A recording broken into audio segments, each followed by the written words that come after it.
It's hard now to conceive of how amazing the Dambusters raid was to the people of Britain. In 1943, France and most of Europe had been in Nazi hands for 3 years. Britain was fighting for her freedom. For a long time, her only hope had lain with the young men of Bomber Command. I think most people who flew on operations, it became sort of a drug, really. Excitement, you know. I mean, I was riding high-speed motorbikes before I joined the RAF, you know, on the road, and I mean, it's thrilling, you know. It's that sort of atmosphere.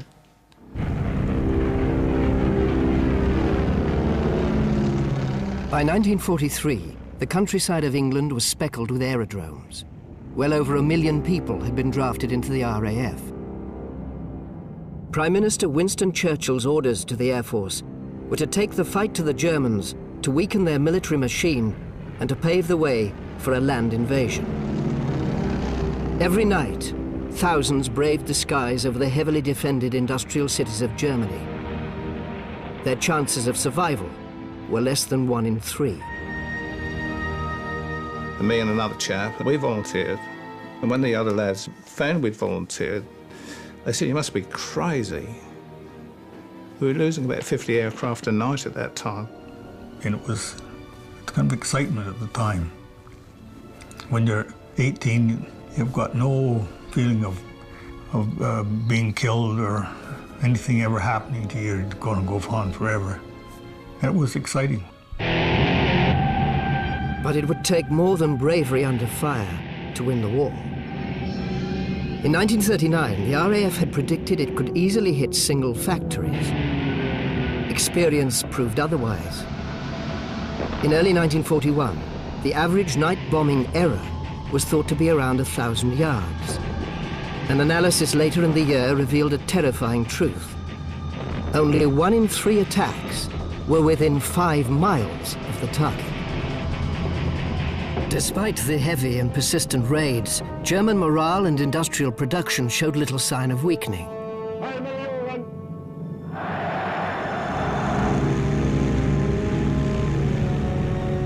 To prove the effectiveness of air power, the RAF decided to bomb the unbombable, the massive hydroelectric dams of Germany's industrial heartland.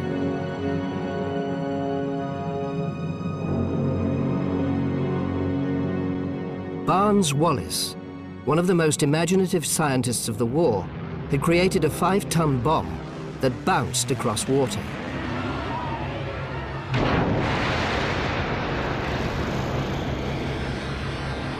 The only problem was, it took unprecedented skill and heroism to launch it.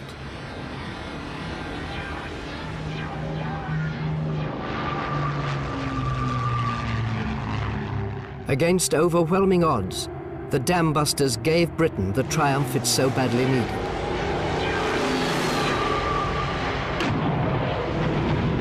We were spot on, absolutely spot on. We'd hit right in the middle, and the bottom came out initially. Just blew a hole straight through it, and then the top fell away. And that was it.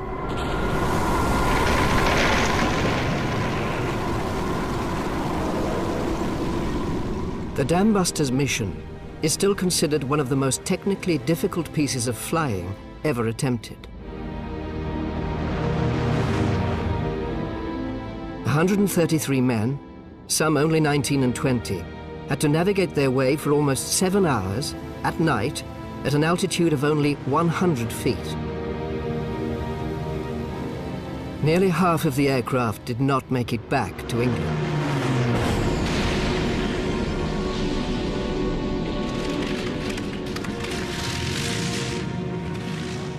Only 48 of the airmen made it through the war. Today, only 7 are still here to tell their story. I remember everything about it. There's nothing wrong with my brain, you know. I'm still alive, and I think the chances of survival at that time were not good. No, you never think you're going to die. You don't reckon on that. We always assumed the Germans shot you down. They were dead lucky. Anyhow, we had to go. That was our job.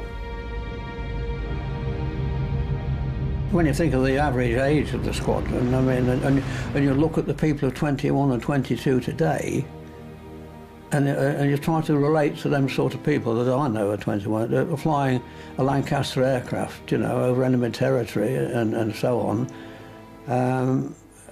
It's awesome, really.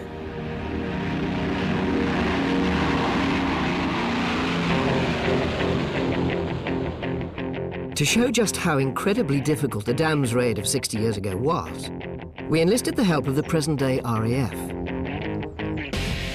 We've chosen 8 young aircrew who match the ages of the original crews of 60 years ago. They are going to become the Dambusters of 1943. Today's crews rely utterly on computers. They often fly alone. These young people are going to travel back to a time when human skill and daring made the most of low technology.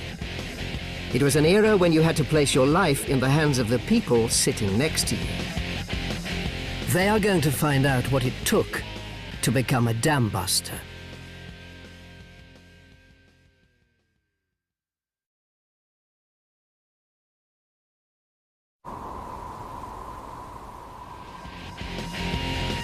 These 8 young RAF aircrew are going to study every aspect of the famous 1943 Dambusters air raid. The foremost historian of the Dams raid, Dr. John Sweetman, will take them round RAF Scampton, the former home of the Dambuster squadron.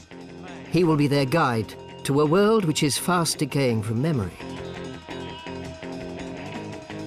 Our modern crew are going to discover what it took to be a Dambuster.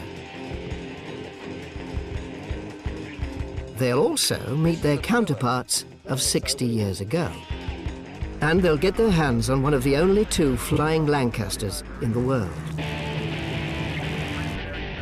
Ultimately, their mission will be to fly the whole 7-hour Dambusters raid again in the dark at 100 feet. We can't recreate wartime conditions, but this computer-controlled Lancaster will make the experience as close to the real thing as possible.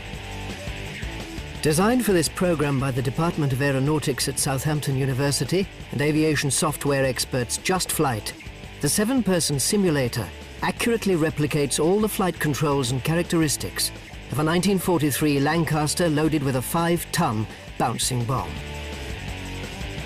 The world they will fly in is a computer landscape generated from satellite data, complete with lakes, dams, towns, factories, and most importantly, enemy gunfire. It's accurate to within 3 meters of the real world. Even the weather, stars and moon of the actual night 60 years ago are exactly as they were.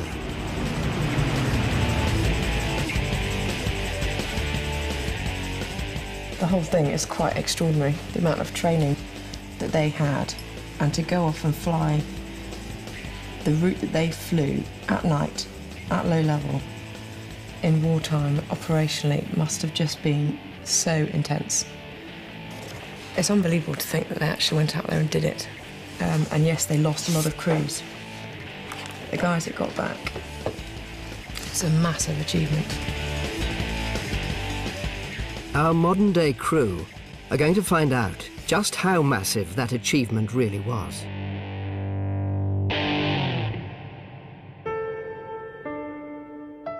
Aeronautical engineer Barnes Wallis was the genius behind the Dams raid.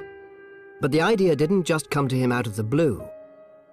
Ever since Hitler had come to power in the 1930s, the Dams had been a top-secret RAF target. Then, as now, planners and strategists dreamt of miraculous missions that would cripple the enemy, the knockout blow that would end the war in one fell swoop. The fact that they rarely worked didn't stop boffin after boffin cooking up the latest ultimate weapon. There have been all sorts of harebrained people running around Air Ministry, as he says, with these harebrained schemes, one of which was that you would set fire to the Black Forest by dropping rats with incendiaries on their tails. I mean, that was one of the wildest ones.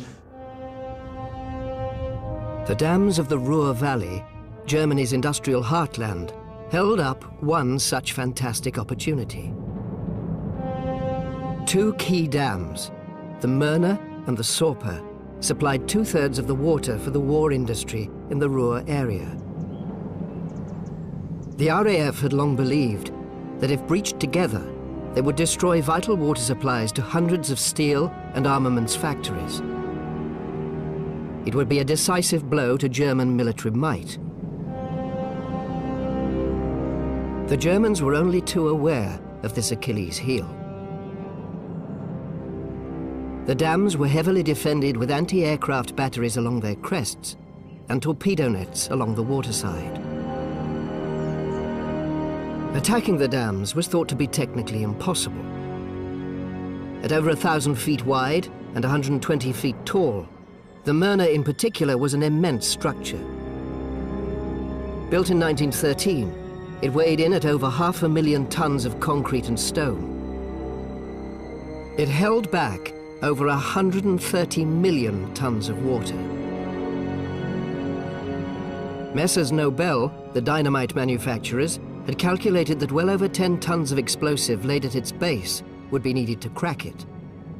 That was far beyond the capabilities of saboteurs. And bombers back then were just too slow and gutless to haul anything like that weight. Various alternative ideas were put forward throughout the late 30s. Committee after committee sat to consider one invention after another. In 1940, the head of Bomber Command was Sir Charles Portal. He championed a plan to attack the dams by specially designed torpedo bombers, but it was not pursued at the time. The idea would, however, stick in his head. Later in the year, an idea by a scientist at the Air Ministry's Research Department, Wing Commander Charles Finch Noyes, was also considered. Its design was strangely prophetic. He proposed a rocket-powered torpedo, which would be launched by a bomber flying low over the water. The device would skim across the surface, over the torpedo nets, hit the dam wall, sink to 40 feet, and explode by means of a pressure trigger. Unfortunately, Finch Noyes could not guarantee the required degree of accuracy. His idea never got beyond the planning stage. For the next 3 years, the Ruhr dams retained their aura of Mission Impossible. Meanwhile, one of the crews who would be pivotal to the success of the dam's operation was just forming. Pilot Les Knight, flight engineer Ray Grayston, bomb aimer Johnny Johnson, navigator Sidney Hobday, wireless op Bob Kello, and gunners Doc Sutherland and Harry O'Brien became a slick team, precise, determined, and courageous.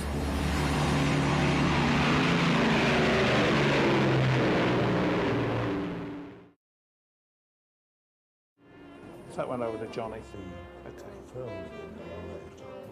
60 years on, 3 of that crew, Doc, Ray, and Johnny, are still around. Amazing, really. Their fondest memories were of their 20-year-old Australian pilot, Les Knight. Well, Les Knight, he came out straight out of college, didn't he? And was trained in South Africa. He couldn't ride a bike, he couldn't drive a car, and he could fly a Lancaster. He could, didn't he? Incredible chap. Really brilliant. Les Knight and his boys would soon be picked to join the best of the best, to form an elite band of hotshots.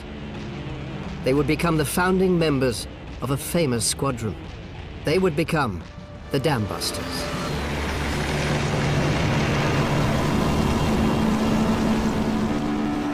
"60 years on, that squadron is still around. 617 Squadron, the Dambusters, still specialize in flying low-level precision missions. But now they fly tornado attack aircraft at only 100 feet above the ground.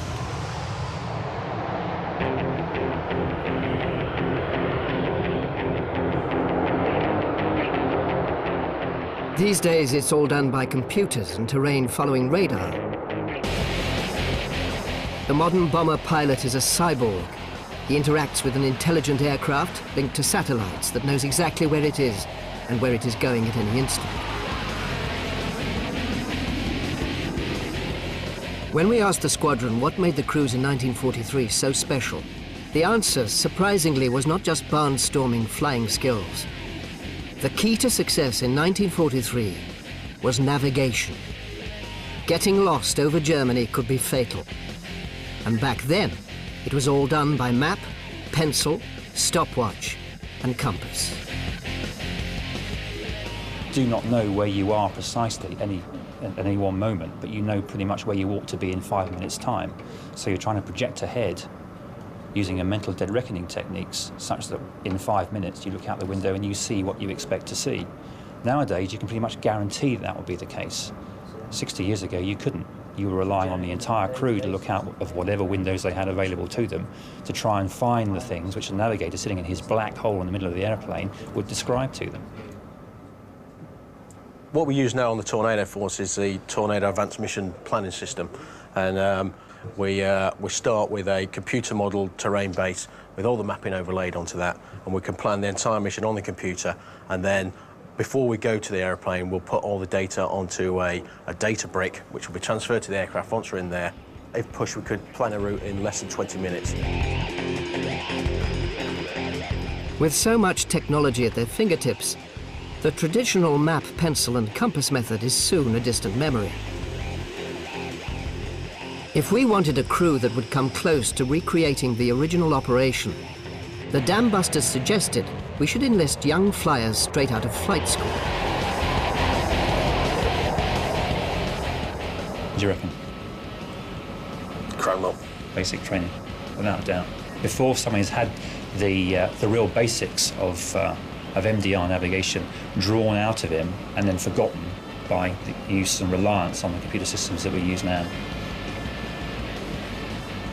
You did your first tour on Lanxo, didn't you? Thank you very much. RAF Cranwell in Lincolnshire is home to No. 3 Multi-Engine Flying School. They specialise in training young pilots to fly the nearest thing the Air Force still has to a World War II bomber. Here they prepare to fly propeller engine transport planes.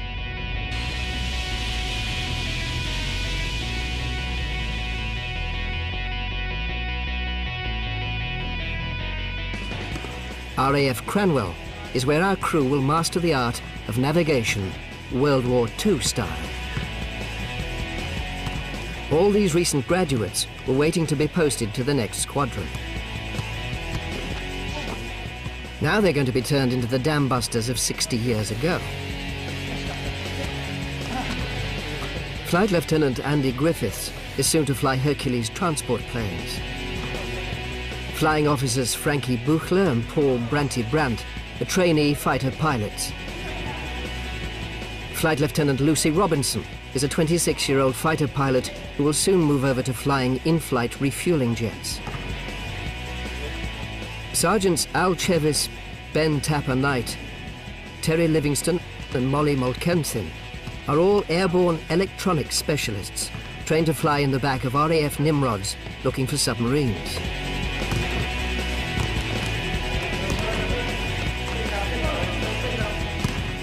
Well, we're going to teach them how to work in this team and how to make a successful job of navigating the aeroplane around.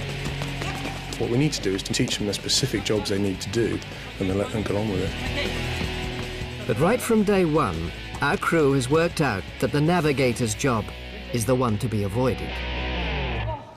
Not the nav. Nobody wants to be nav. Really? Yeah, everyone's in the same thing about that. No one really wants to be the nav because they know how hard it's going to be and no one can mess up the Pressure's team. on, full stop it with that. Yeah.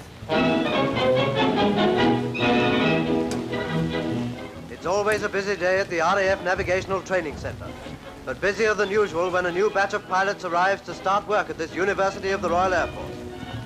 A pilot doesn't get his wings until he has a good knowledge of navigation, but here he receives complete instruction which enables him to find a pinpoint on a map and get home without getting lost. So back they go to desk and blackboard. They learn all there is to know about the various instruments which guide them in flight. With this instrument, you can locate your position over the ground, even though the ground is obscured by cloud or dust. It is this thoroughness in training that makes the RAF pilot the best in the world. Our young crew has had a good recent training in the art of navigation. The biggest problem they will have is that they have little practice of thinking and working together like a crew of 60 years ago. They are the PlayStation generation, more used to relying on a computer than a human. All ready down the back? Good afternoon, ladies and gentlemen. Okay, I'm your training officer for this exercise, and my duty will be to either instruct or to modify your views of navigation, the sort of navigation we would be using 60 years ago.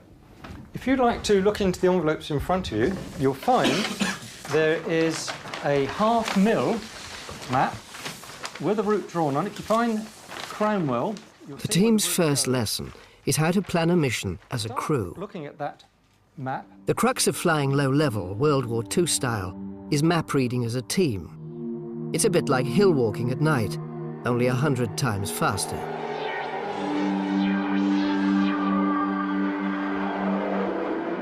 It's incredibly difficult to recognize features in the dark when flying low. Railway lines, roads, hills, water features like lakes or distinctive bends in rivers rush past at speed. Sometimes it's better to zigzag between easy-to-detect landmarks than to fly straight over featureless terrain.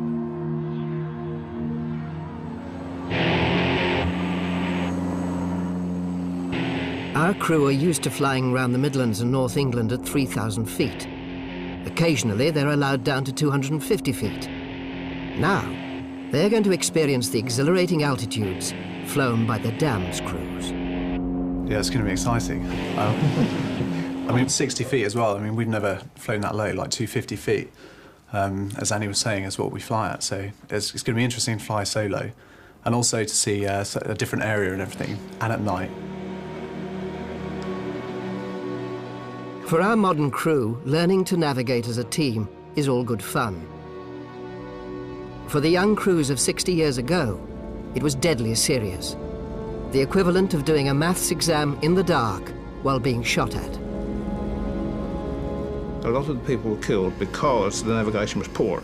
They got off track, they got lost in wind change, and never even got back to the British Isles. They flew down the channel and out to sea. I mean, all sorts of things happened. To have even a chance of succeeding on the DAMS raid, our crew's navigation is going to have to be up there with the best of the best. Like many intellectuals, Barnes-Wallis wanted to solve the unsolvable. As a senior aeronautical engineer at Vickers Armstrong, he knew the Ruhr dams were a key target and that it would take a huge device to destroy them. His first idea was a high-altitude 10-ton bomb. He had enough support within the defense establishment to be allowed to carry out scale tests. The results were not what Wallis wanted to hear. Exploding 10-ton bombs even close to the dam could not guarantee its destruction. That might have been the end of the matter had it not been for the curiosity of the scientist in charge of the tests, Dick Collins. Unofficially, he detonated a charge in contact with the water side of the wall. It shattered. Wallis got the bit back between his teeth. And Collins was given permission to test his new discovery on a full-sized disused dam in Wales. In Wallis's presence, he proved that a much smaller charge, less than 5 tons, could destroy a dam if placed in direct contact with the dam wall.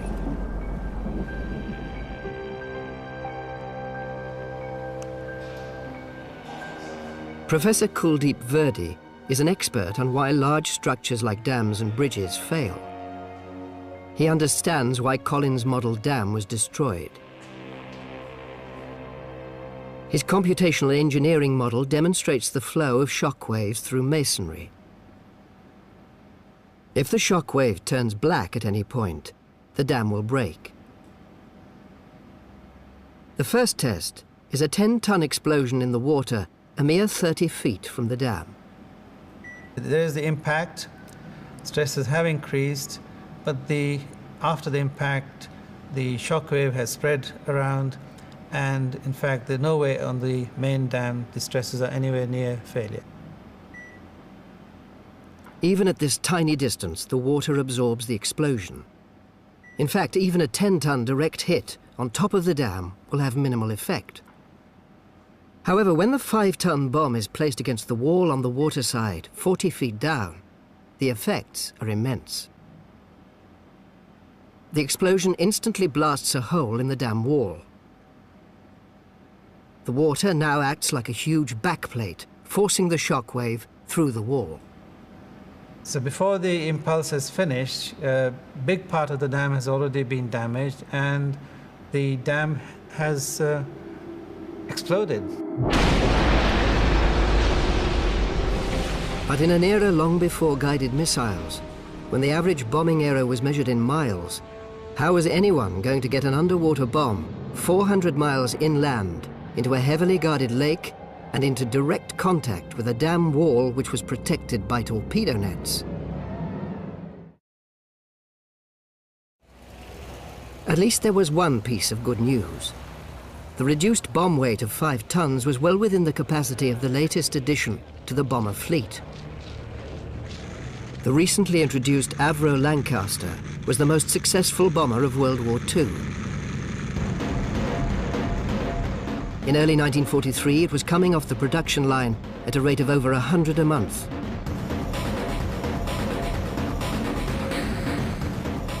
Designed by Roy Chadwick, the Lancaster was leaps ahead of earlier machines. This 4-engined, elegant war machine could carry its crew of 7 and over 6 tons of bombs at over 250 miles an hour. Yet it was also capable of remarkable aerobatic feats, as young Les Knight proved to his crew when they were caught by a searchlight over Germany. All of a sudden it locked on us, and Les just, without a moment's hesitation, he just stuffed the nose straight down. And Hobday has a little clock on his desk, and he said we were going 450 miles an hour. With the plane dropping at twice its normal speed, Les Knight struggled to haul it out of the dive. And it wouldn't pull because we were too much G or whatever. Finally we got up, and we were very low to the ground, but but we got rid of the searchlight. The gunners were good at their job. Bobby, the navigator, was brilliant. Johnny was absolutely brilliant because he was a navigator and he volunteered to do bomb ambush job. So we were dead lucky in our crew. We had 2 navigators and the pilot's navigator, so we had 3. That's why I'm here today.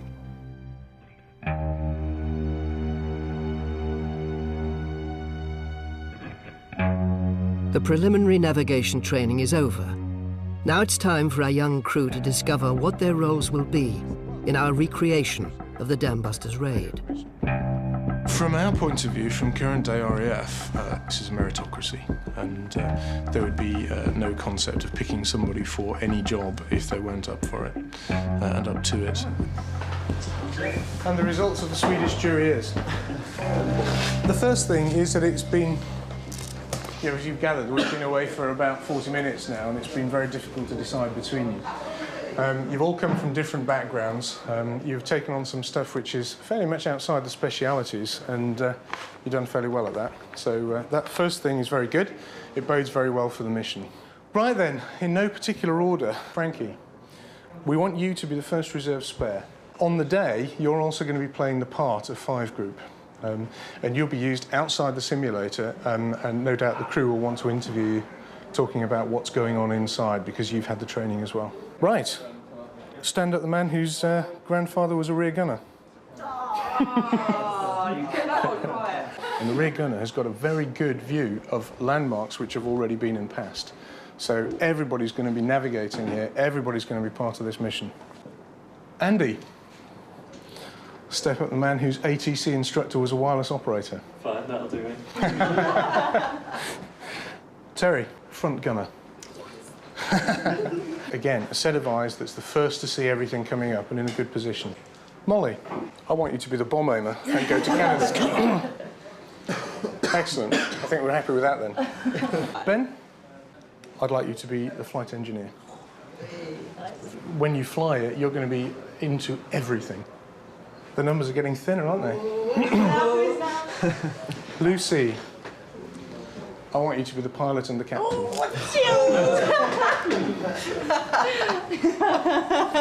Excellent. Your job is to keep this aeroplane away from the ground, but not very far away from the ground. Okay, so we'll need to be concentrating on that as we go along.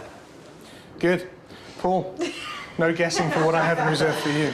I know it's no surprise to me that this group has been very keen not to be the navigator.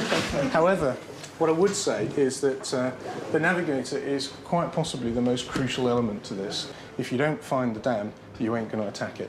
Are we all happy? Yeah, definitely. Excellent. Naturally, chief interest is focused on the Lancaster's crew. The rear gunner, ready to shoot down Nazi night fighters who come in from astern. The wireless operator, the mouthpiece of the Lancaster. The observer navigator, the wizard who finds the way. The flight engineer, a comparatively new rank for heavy bombers, but a great man in an emergency. The captain of the aircraft. Finally, the bomb aimer, also an air gunner, who plants his bombs where they hurt most. Good luck to them all.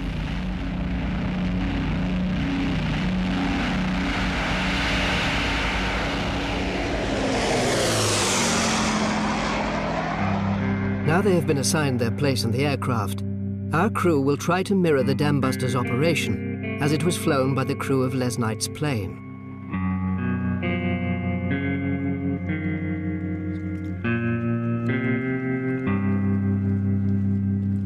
Les, Ray, Doc, Johnny and the others were given 7 weeks special training for the dam's raid.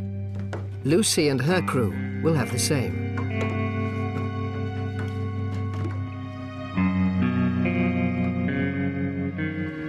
I've got a friend who, an old friend back home, on a crash landing one day. This ball came off its stanchions and broke both his legs. And he dragged him out thinking it might burn the aircraft, and it never burned.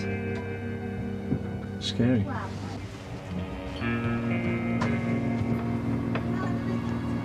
It's pretty impressive. It's a good view as well. Good vision. That's all right, I like it. I don't know if I'd like it after 8 hours. I feel a bit exposed up here because, I mean, it's such a great view compared to what we get nowadays. But you just feel like it's target practice for you. It's a bit cramped. It's a bit hot, a bit lonely back here when the door's shut. I wouldn't like to get out of here in a hurry, put it that way.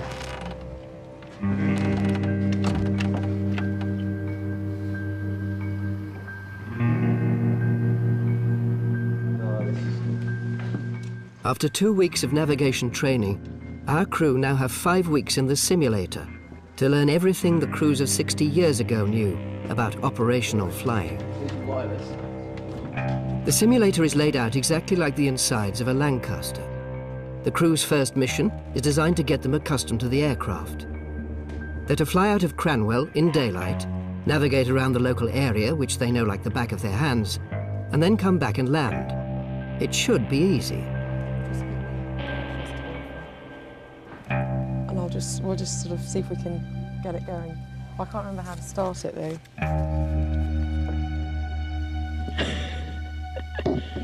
All right then, crew checking. Wireless operator. Yeah. Engine. Bomb aimer. Front gunner. Pilot. Complete. Should we go for it? It's complete, right. I'm just waiting for a green light for takeoff. Here we go, everyone.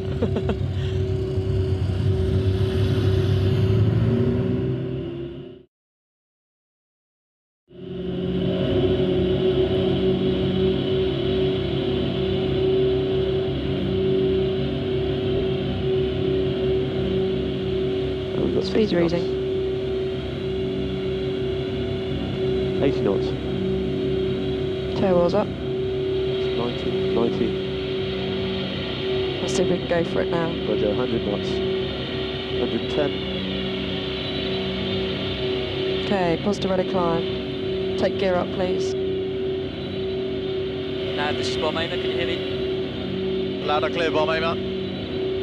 What does everyone reckon about this height? Quite high? We're at medium level here. Why don't we just stay at medium level to start with? Okay. Lucy is keen to take the plane down to low level, but the navigator Branty needs more height to find his landmarks. He is experiencing the classic dilemma of a low-flying navigator. Just ease up to something like 3,000 feet or 4,000 feet. They quickly get lost. Even at medium level by day, the crew find it hard to identify the turning points along their route. Nav, Bomb Aimer, got on the horizon what looks like 3 power stations. In our right, 2 o'clock. I'm not entirely sure which power stations you're I've got a talking about. feeling this town might be Scunthorpe. Yeah. Nav? Got the Humber Bridge. What's adding to the confusion is that the Lancaster has a huge turning circle compared to the little jets and turboprops Lucy is used to flying. I think I've got an idea of the turning circle of this thing now. Yeah, massive.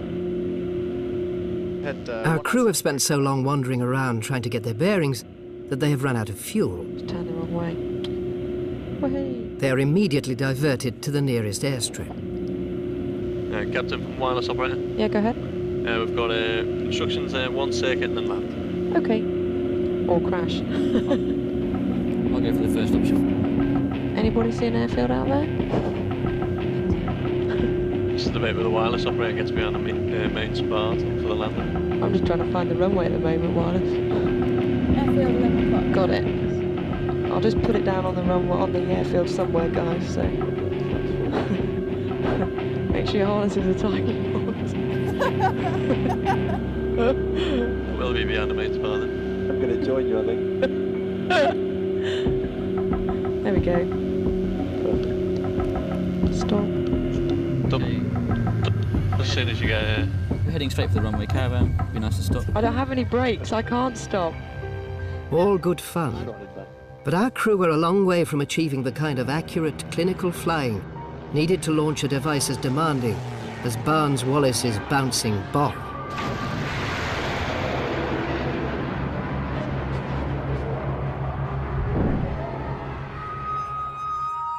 Barnes-Wallis came up with the idea of bouncing a bomb across water in early 1942.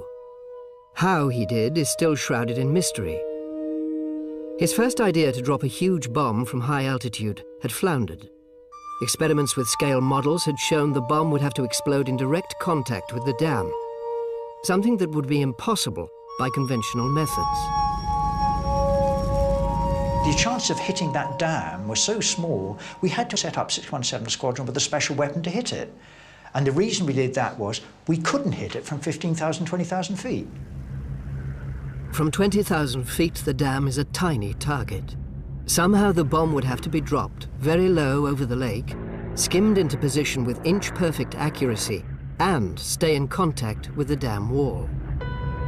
And that's important because otherwise what happens is that this Arthur Kears is a geometric propulsion expert at the former Royal Aircraft Establishment, now known as Kinetic. For the last year, he has been digging into the history of upkeep, the code name for Barnes-Wallis's device. What he did first of all was he went and did the famous experiments in the garden with the marbles and his children, bouncing marbles off a tin bath full of water as far as we can see, and then measuring where the marbles then fell after the first bounce. He'd also done perhaps what you'd expect him to do, which was to go and do a literature search for things, and he'd discovered this textbook on ballistics, which covered some experiments which were done in the early 1900s on bouncing brass balls off of water, which had this business about the critical angle of 7 degrees in it. Wallis's first experiments in May of 1942 with marbles and then in test tanks at the National Physical Laboratory confirmed that a heavy object will not skip off the water at an angle of greater than 7 degrees. To get a bomb to bounce would mean flying incredibly low. To get something like 7 degrees with upkeep, would have meant flying at a height of 13.5 metres above the water, which is seriously low. It's about sort of 45, 50 feet. And we know subsequently from the trials footage that flying below 60 feet was a fairly dangerous activity. The only way Wallace could solve this problem was to build a full-scale prototype. But the results failed to impress the head of Bomber Command, Sir Arthur Harris. Now you think you sit in Harris's office. Here's somebody comes up with an idea of putting a 5-ton lump of iron across a lake, bouncing it across. Bomber Harris said, "This tripe of the wildest description. I bet my shirt it will never work." Harris's objections were unsurprising, but in February of 1943, someone further up the ladder overruled him. Sir Charles Portal, who had been the previous head of Bomber Command, was now Chief of the Air Staff. His own scheme to destroy the Ruhr dams had failed. He wanted another crack. In 1940, Portal had been AOC&C Bomber Command, the position held by Harris. And when he was AOC&C Bomber Command in 1940, he had put up a scheme to attack the Myrna Dam. Now that was turned down at the time, but you can see the thinking. Here is somebody comes up with an idea. Psychologically, he's very much, in his mind, and it's quite clear that he overrules Harris's objections. Portal's advisors told him that the best time to attack the dams would be in mid-May, when the waters were at their highest. The timing would prove extremely opportune for Winston Churchill. He would be in America, planning the invasion of Europe. The dams raid, if successful, would give him the chance to emphasize the effectiveness of the RAF over Germany. Portal instructed Harris to immediately form a new squadron.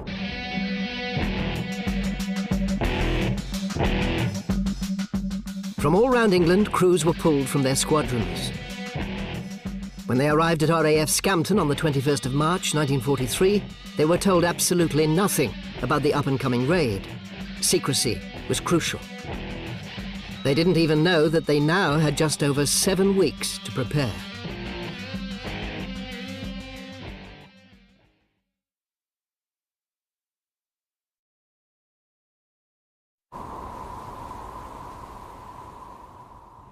Lancaster pilots and their crews started to arrive at RAF Scampton in March 1943.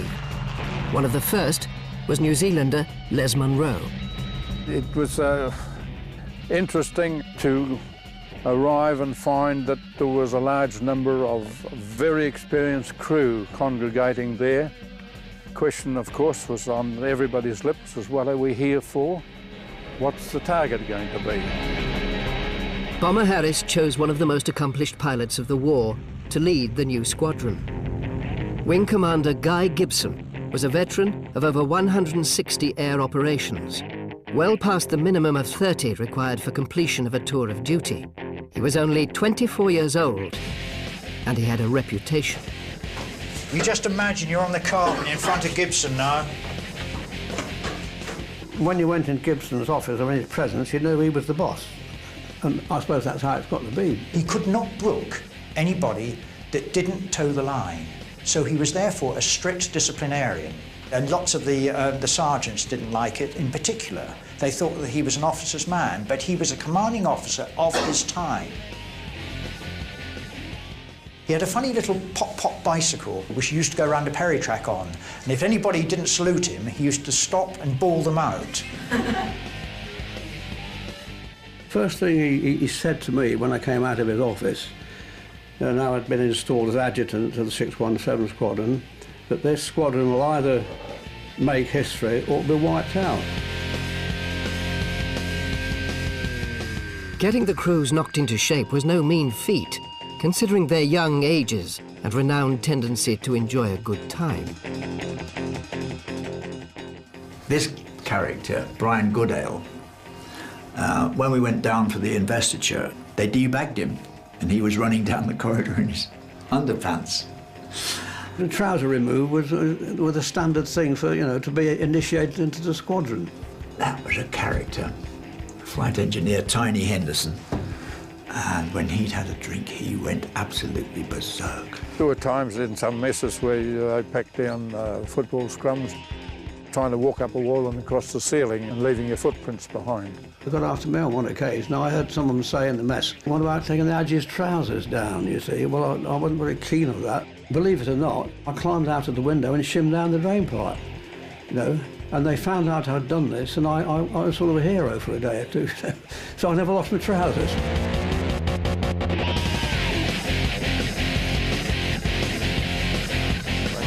"60 years ago, the work hard, play hard ethic was essential for dealing with the rigours of operational flying.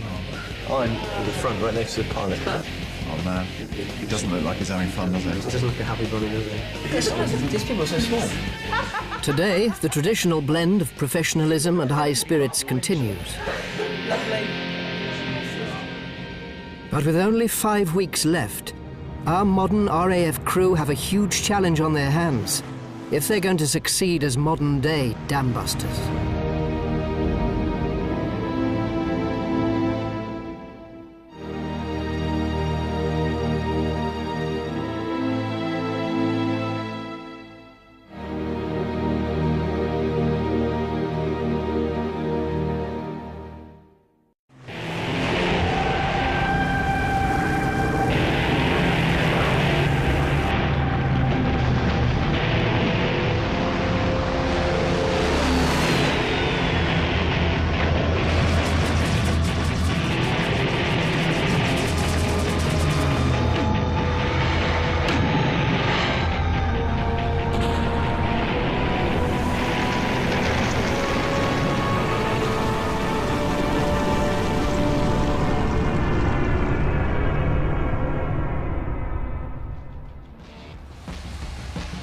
The Dambusters raid of 1943 was one of the most daring air operations of the Second World War.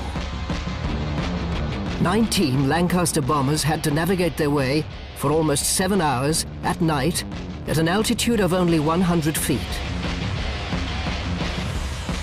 Their targets were the huge hydroelectric dams of Germany's Ruhr Valley. Nearly half of the airmen did not make it back to England. The dams raid is still considered one of the most technically difficult pieces of flying ever attempted. We've put together a modern Dambusters crew. 4 recently qualified RAF pilots and 4 sergeants are going to find out just how awesome that mission really was. They're going to try to fly the whole raid of 60 years ago again, this time in a specially built Lancaster simulator. They are going to try to become the Dambusters of 1943. 2 weeks into their 7 weeks of training, the captain of the aircraft, Lucy Robinson, navigator Branty, bomb aimer Molly and the rest of the crew now need to pull out all the stops. Their first proper training mission is designed to really test their low-level navigation skills. They'll fly low, at night, for the first time.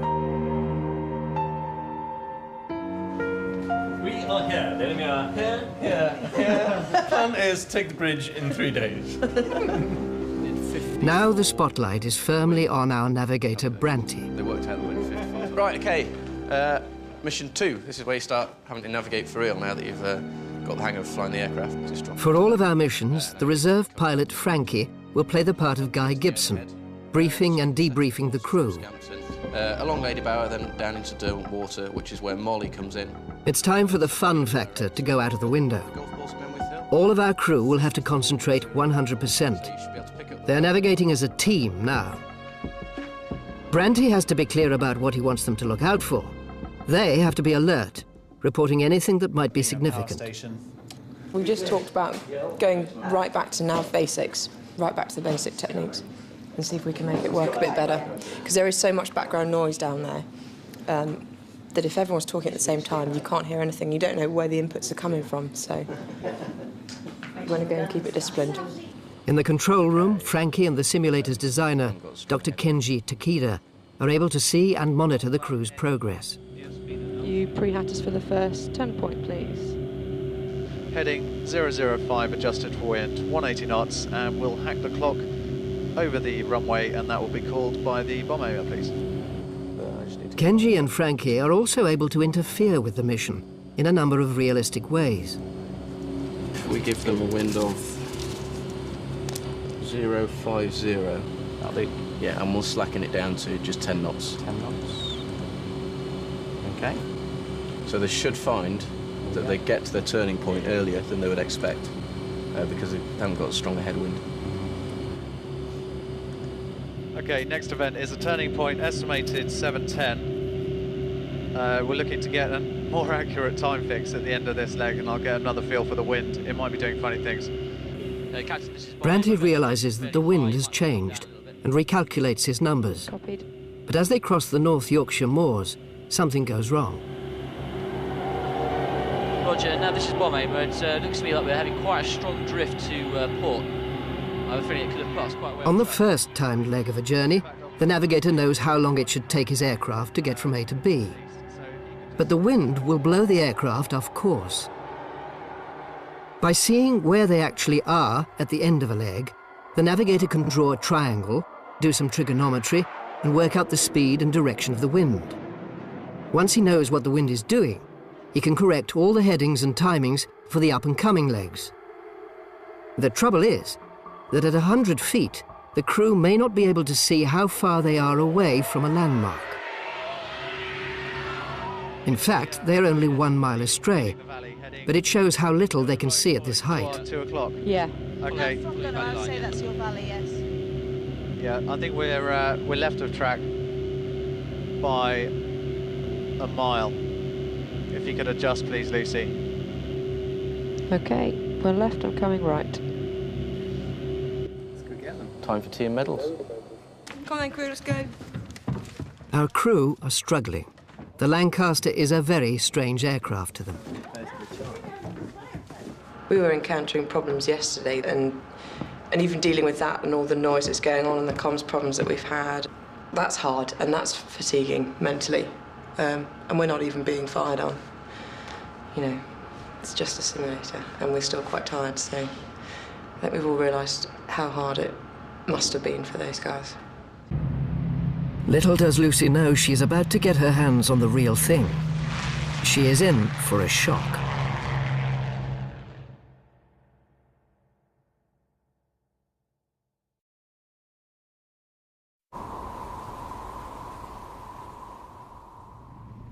To help our modern RAF crew get a feel for what flying a real Lancaster bomber was like, we took Lucy, Branty, Molly and Tapper to Canada. There they'll fly in one of the only 2 flying Lancasters in the world.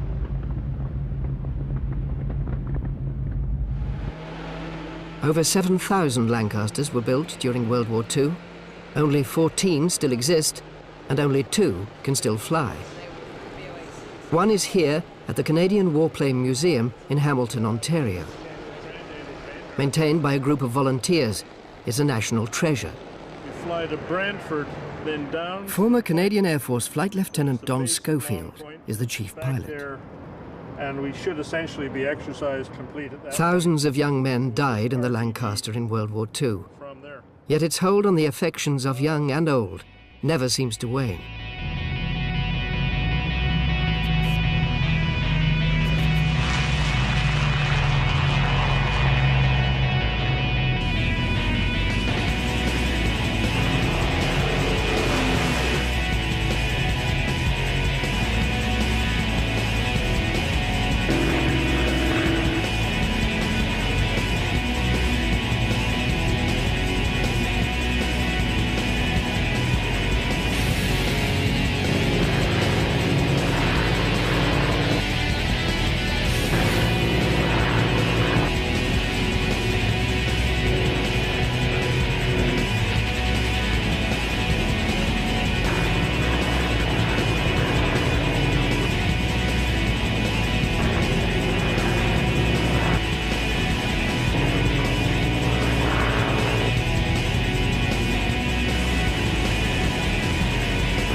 Our two young fighter pilots are given the chance by Dom to take the controls. They are in for a shock. Heavy, isn't it? Yeah, it is actually. Which direction do you want me to head it? About 360, another 45 degrees from that. This particular aeroplane has a rather unique history in that she spent her entire life as an air-sea rescue aircraft. She never took a life, but she did save a lot.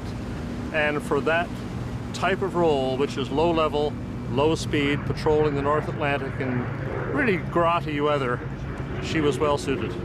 Other than the fact that the poor so-and-sos down the back used to freeze. It's amazing how instinctively you do that now, isn't it? Yep. Look, you can see the nose go straight away.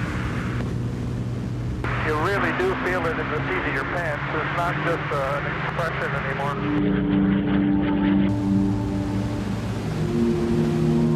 Pretty easy, isn't it? It's so heavy. Yeah, some of it's like flying the bloody great lorry with the power steering turned off, but it's, as I was saying, it's not meant to be a fighter, it's meant to be a very stable bombing platform. That's exactly what it is. See the exhaust flames starting to show up? Go traffic, Alpha Victor, Victor, steering back tailwind for 320.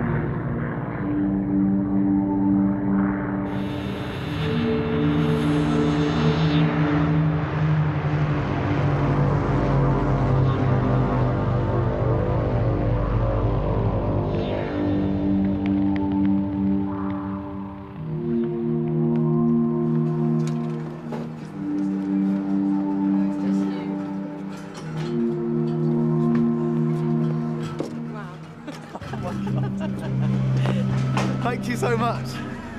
How was it? It was amazing. Yeah, fantastic. Such a good experience. Unbelievable. Yeah. Just the noise and... So heavy. Wasn't it heavy? Yeah, it was really, really heavy. The heaviest thing, obviously, I've ever touched, and it was... I wrote down on my kneeboard to Lucy that was saying, in the right-hand turn, I lost 400 feet. That's so bad. Well, it's good to know that I did exactly the same thing too. Quite amazing. I can't believe you get to fly in Lancaster. That's unbelievable. Can you? No, like the vibrations and the noise, and I don't know. I'm kind of shaky. Wow. Lucy and Branty are shaken by their first trip in a Lanc. Back in 1943, the dam's crews were well past that stage. They were all competent flyers, but to have even a chance of success, they would have to become world-class experts in the art of low flying. That would give them the advantage of surprise and help them to avoid attack by German night fighters and flak emplacements. Thoroughly enjoyed it. You never get a license to fly that low anywhere in any Air Force. Under any condition, it's forbidden. We were tearing around this country day and night, flying just above the treetops, and everybody was complaining about it. Public were in an outrage. I mean, you're going to bed at night and the Lanc comes over at about 50 feet over your house. You're not very happy about it. 20 pilots and their crews made up the new squadron. One of the more flamboyant was American pilot Joe McCarthy. He joined the Canadian Air Force at the start of the war, keen to get in on the action. His bomb aimer was 22-year-old George Johnson. 6 foot plus, and almost as broad as he was tall. Hands like hams, and they really held that aeroplane wherever he wanted it to go. And Big Joe liked his low flying. On one occasion, we ended up at the bombing range to do a practice bombing run. We were flying at 30 feet, and somebody flew underneath us.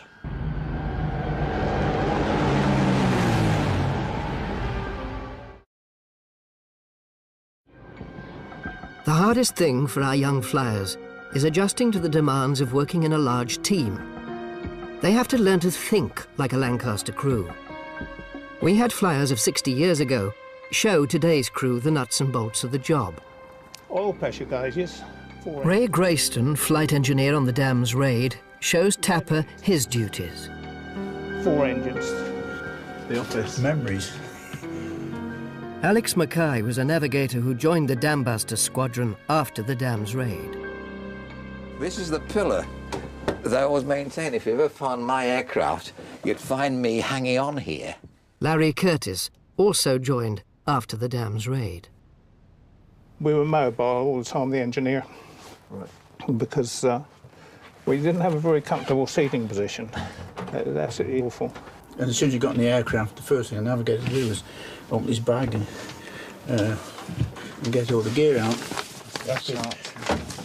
That was, of course, after he'd made sure his parachute was used to clip on it behind him here, actually. Right. You always had to have a wireless operator on board. Part of the rules and regs, you had to have a wireless operator on board. Because, well, the navigator on short trips could occasionally get lost. My big fear in the aircraft was that I'd make a mistake, and through me making a mistake, something else might go wrong. That if I gave the wrong course to pilot, we could be in big trouble. And I felt very conscious of that responsibility.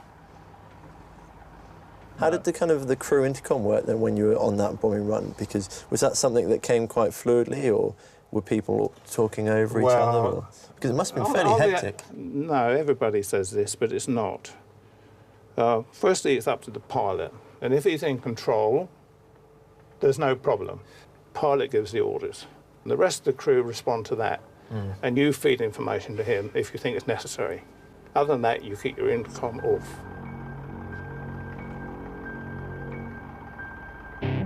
The crews training for the operation of 60 years ago were well used to the stress of flying under heavy fire. Okay, and as you are aware now, we now are approaching enemy. For the first time, our modern crew is going to get an impression of what flying over wartime Germany was like. They are sent to Dortmund to drop propaganda leaflets. The enemy will target them with searchlights, cannon fire and flak.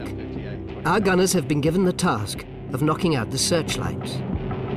For the first time they're going to encounter enemy flak, so right at the busiest workload period, when they're looking hard to find out where they are and where they want to be, and trying to work out which direction to go and where to head, we're going to start flashing lights and making noises to sort of zap their capacity and make life difficult, which is what happened. It's very quiet out here. It's the calm before the storm. Okay, crew at bomb aimer, enemy coast ahead, enemy coast ahead. That's copied. Also reporting position of the flak radio. Just done. Good job, radio. We're getting flak status, sorry. Okay, gunner stand by, do your jobs. 0 in for now. As of time now, minute 20, covering heavier flak, heavier flak. Captain, confirm you want to fire at the flak guns. Stand by. Fire. It soon becomes clear why crisp, exact navigation was crucial to survival. By early 1943, the Germans had developed a highly efficient radar and defense system. Crews now had to be routed around known radar and flak positions. Each time our crew drifts off the exact route, they're picked up by the defences around major German towns. Okay, post hats on, steady heading 106. Sail gunner, we've got a spotlight down the port side. Also receiving flak from the front right. Front gunner. As you saw the target area in front of you, glowing on fire, then you wondered, how the hell am I going to get through this? SA firm, rehack clock. Over the river, they put a box barrage. They just fired the guns endlessly, hoping to hit something. And you'd imagine that initially you never get through it. It's impossible to fly through that and get out the other side. You certainly felt a bit jelly in the legs for the first 1 or 2 hops. But once you got over that, it became a drug. You volunteered to go every night if they let you.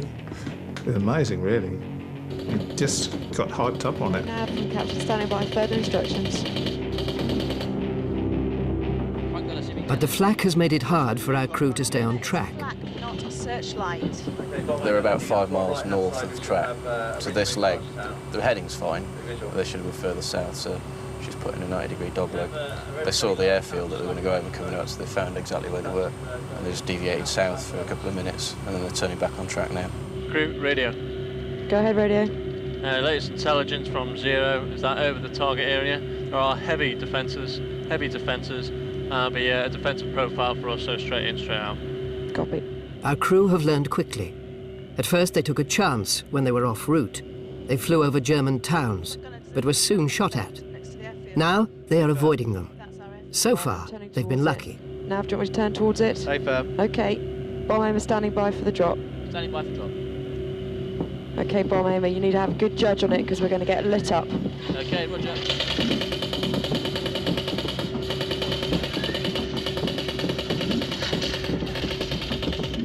But over Dortmund, their right-hand engines are peppered by shrapnel. Okay, crew, on top airfield, now. They immediately lose all power on their outer starboard engine. Radio, say again. Zero, Enfinan, leaflets dropped at time 1200, heavy defences and searchlights. Mission accomplished, Enfinan. On 3 engines, they limp back to the Dutch coast, steadily losing altitude. Nav from end, we're currently maintaining 140 knots. I don't think we'll get much quicker. We'll try and get it up to 150 for you to calculate. But... And we've lost number 3 engine. Then their other starboard engine gives out. Shut down number 3. Confirm. The aircraft can't maintain altitude on only 2 engines. Rather than bail out over enemy territory, Lucy decides to head out into the North Sea and ditch the plane. She wants to stay together as a crew. Captain, we're looking at this time, just waiting to coast out over the estuary. Rather ditch it and abandon ship as a crew, then pop everyone out over enemy territory if we can't maintain it on 2 engines. Okay, crew, stand by for ditching.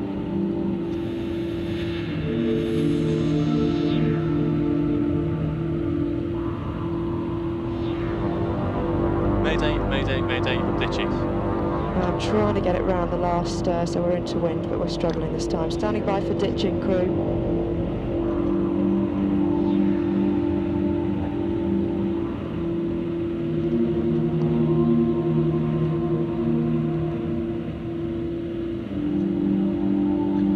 Stand by.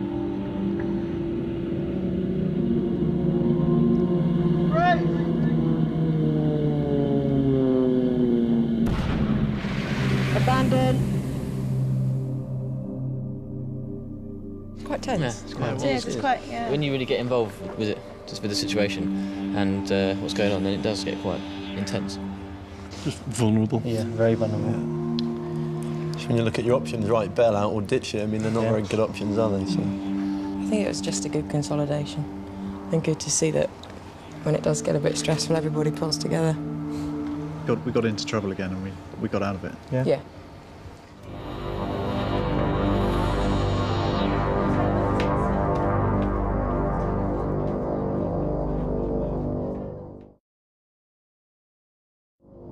Our team's lives may not be in danger, but as professional RAF aircrew, there is no way they will accept failure. It's going to be so hard. For a start, it's at night, and we're using the moon as our only sort of source of light, and reflections and shadows as our fixed points and turning points. And that's something that none of us have ever done before.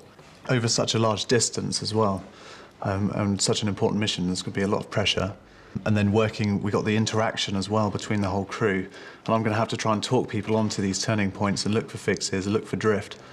And it's going to be very important that the cooperation between the crew runs completely smoothly.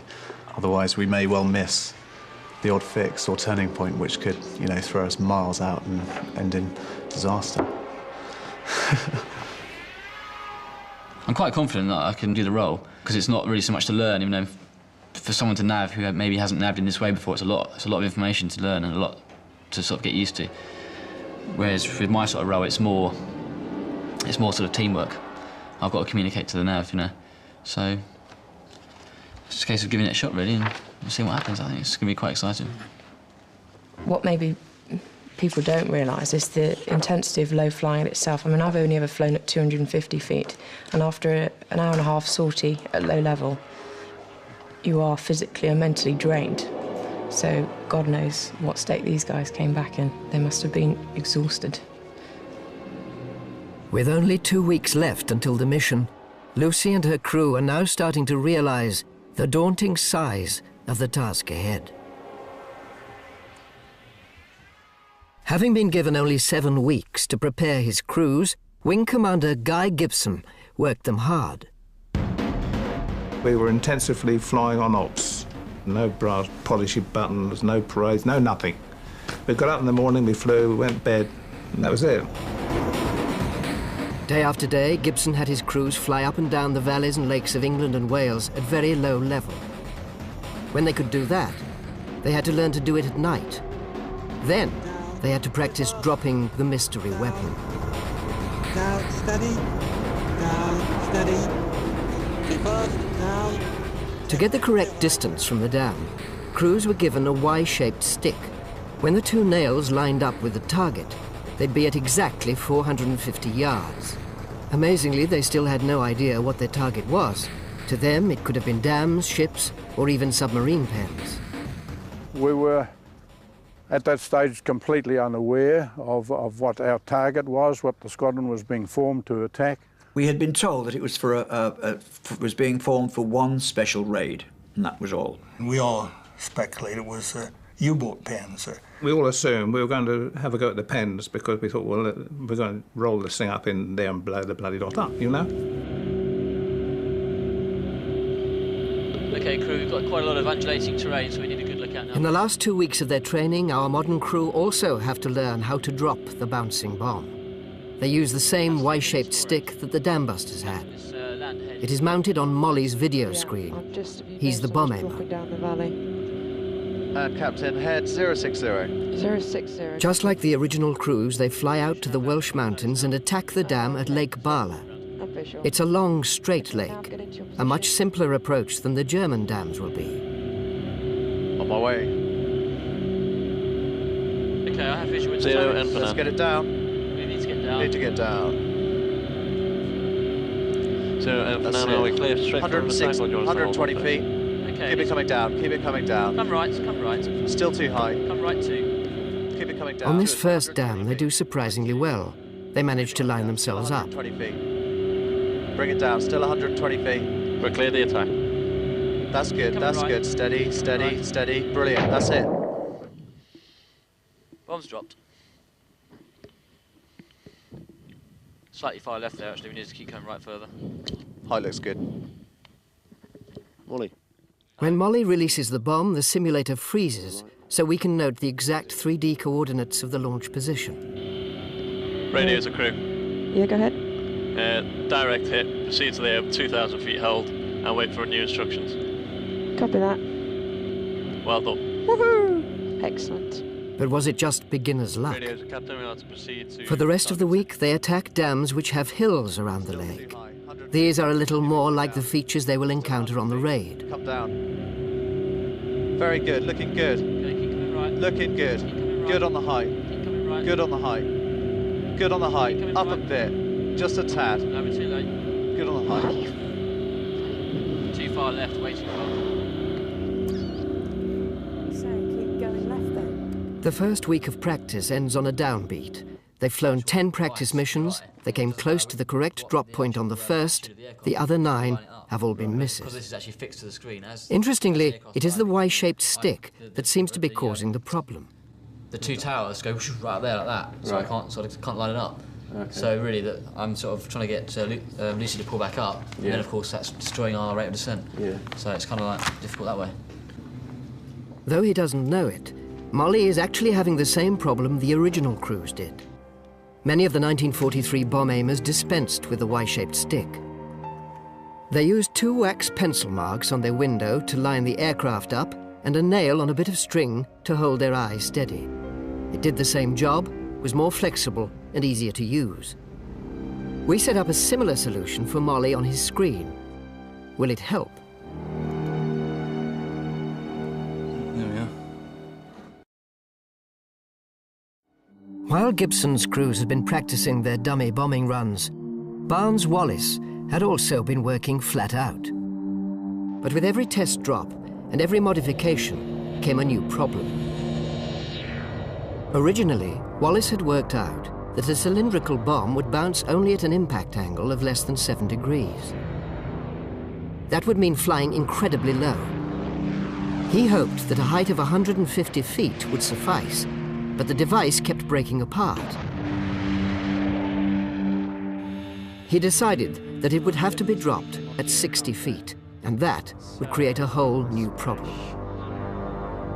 That is a big splash.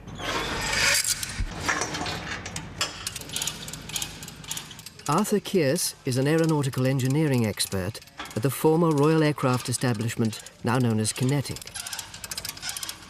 He is fascinated by what happens at the precise moment Wallis's device hits the water. Okay, everyone ready? Because Wallis was under such pressure to finish his weapon, much of this key data was never recorded. That's it. Wallis was so focused on the issues to do with getting it to bounce and understanding, you know, like the ratio of the bounces and the distances and that type of thing, that he didn't look at the kind of whole picture. Okay. Arthur has built a test tank in an empty RAF hangar. Ready to fire? Okay. Yep. Okay, count down from 5. 5, 4, 3, 2, 1, speed.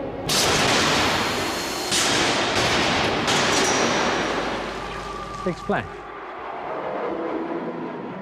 Using a bungee-powered catapult, he is firing spinning aluminium cylinders at over 100 miles an hour. Mysterious things are happening. What happens in the splash is very complicated. In the contact area, things have got to sort of move out the way very, very quickly. What that means is that in the contact, you can get things like shock waves forming, you know, because it's the passage of certainly the air out of that contact might be supersonic, for example. So it's a very complex business, really. Yeah, if you look at this... What Arthur has discovered is that there is an enormous amount of energy transfer at the moment of impact. Approximately half of that energy is used to create the bounce. The other half is converted into a huge splash.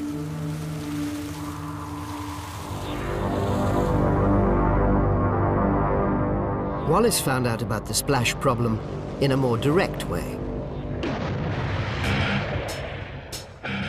Les Knight and his crew were one of the guinea pigs picked to do a test drop. The plan was to fly at right angles to the beach and drop the bomb at 60 feet, about a quarter of a mile from the shore.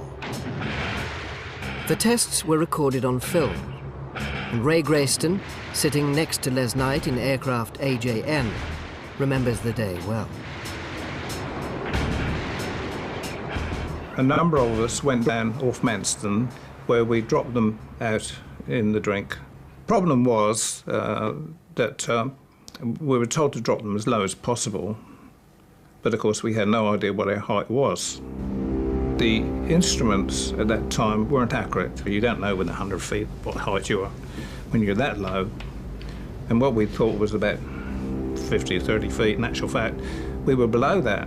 And we dropped ours, and the water splash from the mine drop badly damaged our machine, the tail end of it. The tailplane and the back end was like a sardine can where the water had hit it. It was all too clear that getting an exact altitude of 60 feet was essential. Any lower, and the aircraft was in great danger. Any higher, and the device wouldn't work. A civilian scientist came up with an ingenious solution. To get the exact height of 60 feet above the water, the navigator left his map table and peered out of the cockpit blister. He looked at the beams of 2 spotlights fixed to the bottom of the Lancaster. They were set at an angle and met on the water when the aircraft was at exactly 60 feet.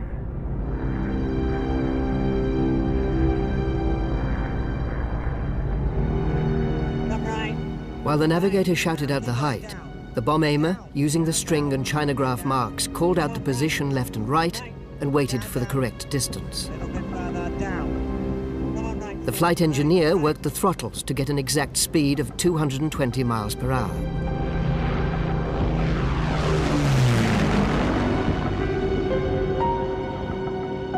If our crew can get all that right, the bomb will end up in contact with the center of the dam wall. But it will be an extraordinary feat of teamwork and intense concentration. Right. Sorry, left. Lucy, our pilot, now not only has to fly, she has to listen to 3 other people talking at once. You should have another mast dead ahead. Okay, stand by, cooler 1. In their last week of training, the crew practiced the bomb drop on Derwent Reservoir. The steep hills around the target recreate the conditions likely to be found in Germany. Down, down. Good, steady, steady, steady, steady. Good, good height. That should have been a hit. That looks good height.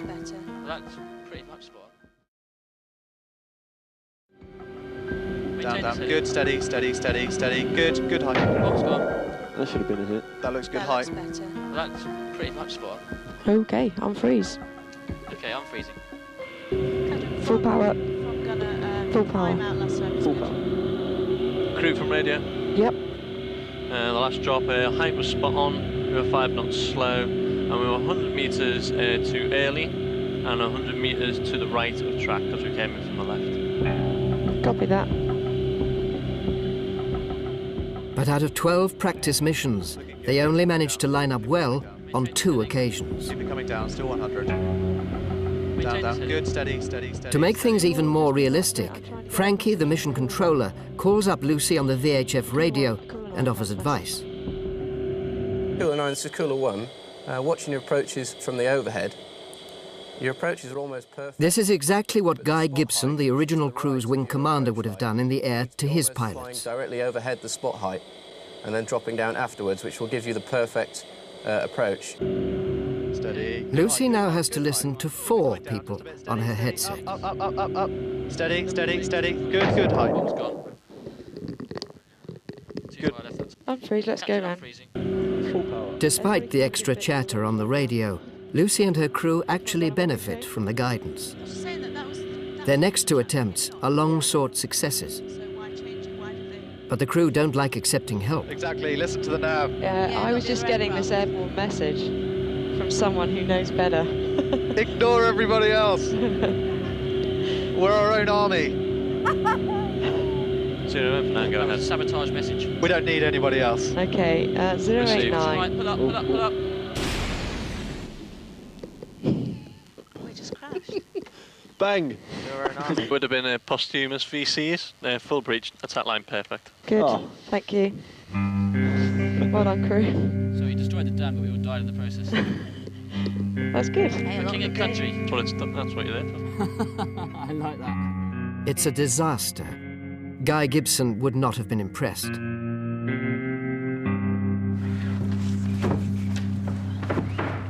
Our crew have had the same amount of training for the mission as the Dambusters of 60 years ago. But they obviously lack the hours of operational experience that flyers had back then. If they had been flying a real Lank, the chances are that they would not have been distracted. Pretty much like the way the edge was. The dam, it travel off towards the edge. I know what you mean when we say steady and level in our... To underline the need for constant concentration, the RAF took Al and Terry off on a day's air gunnery course. Basically, we're going to fly up to Holbeach Range to start with, which is the south side of the Wash, and get some firing practice on the M60.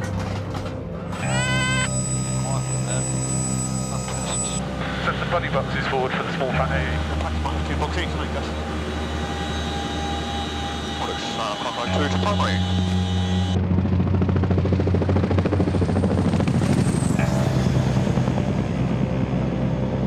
Okay, Rangan target is 5:05, and we'll use the... Over the last couple of months, Al and Terry have been reading accounts written by Lancaster gunners of 60 years ago. Very lonely, I think. It's a word that I keep coming back to because he's just so far away from anywhere else. And people shooting at you in that little space, cramped space. and you're on your own sort of thing. It's quite a very demanding job as well, just to sort of go through the whole sorting. But I do think you feel very vulnerable.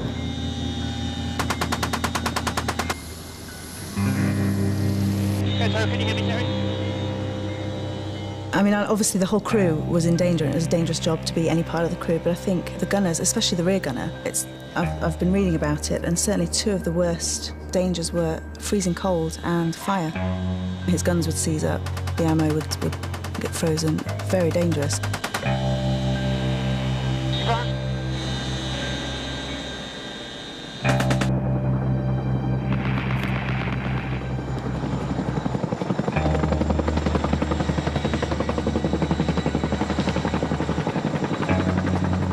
It's very easy to sit in the ruck, being bored, and just to sort of lose yourself in the outside world.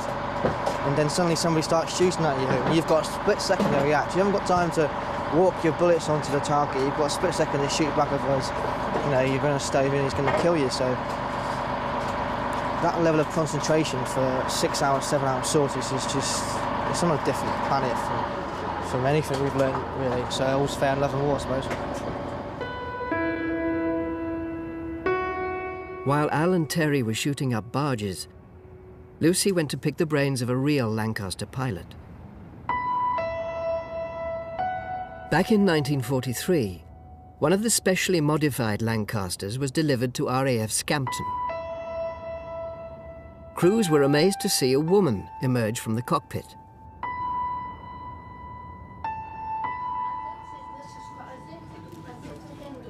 From 1939 to 45, Lettice Curtis flew with hundreds of other women in the Air Transport Auxiliary, delivering airplanes from factories to squadrons all around the country. 4 engines. How much training did you get on the Lancaster before you flew on? You got no training on the Lancaster. People were trained on the Halifax, which was heavier to fly. And once you were cleared on the Halifax, you just flew the Lancaster. How old were you when you used to fly these? Oh, well, the 80 women are all in their very early 20s. It's about my age then. Yeah. What other aircraft did you fly? Everything. Really? So even a Spitfire? Oh, yes. Oh, we've started on Spitfires. That was the beginning. Women were not allowed to fly operational aircraft, which included the Spitfire, of course, until September 41. Right. Which people forget was about the worst time in the war. Because all the shipping was all being bombed and the towns were being bombed here and things. And I think they were just desperate. They had to let women, you know, they just had to have pilots. They didn't have the manpower, I guess. No.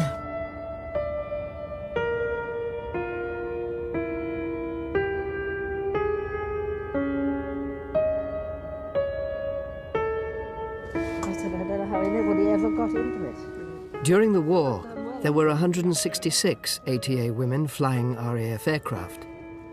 Today, the RAF has 43 active female pilots. Lucy is one of them.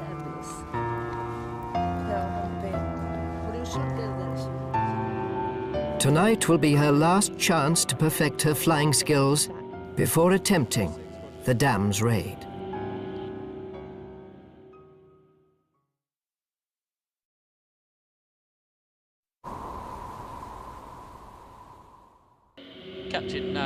After 7 weeks of intensive training, Lucy and her crew are at the final stage.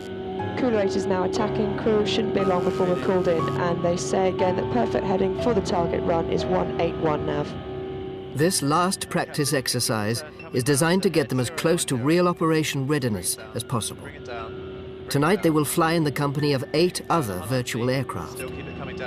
This is going to be an enormous challenge to Lucy's powers of concentration. Not only will she have to focus on the instructions of her own crew, she also has to be aware of what the 8 other aircraft are doing. The skies above the dam are going to be crowded. Beyond that, she also has to separate out the orders of her flight leader from all the other radio chatter. 100 feet. Finally, to make things even more realistic and hence distracting, Lucy will be fired on by enemy gun emplacements around the dam. Her own gunners, Al and Terry, will return fire. Right ahead of you. Okay, this is the spit right ahead of us. Yep. Keep it coming down. Keep it coming down. 80 feet, keep it coming down. Steady, good height, good height, good height. Come left. Good height. Good height. Down a bit, Lucy, down a bit. Down a bit, down a bit. Steady, right. steady, steady, steady, steady. Good height, good height, good height, good height. Good height, good height, good height. Why haven't you fired, Molly? No bombs dropped. Repeat, no bombs dropped. Why? Way too far left. Their attack run is off by 100 metres to the left. As soon as you get close, it just goes way off. The chatter is sapping Lucy's concentration.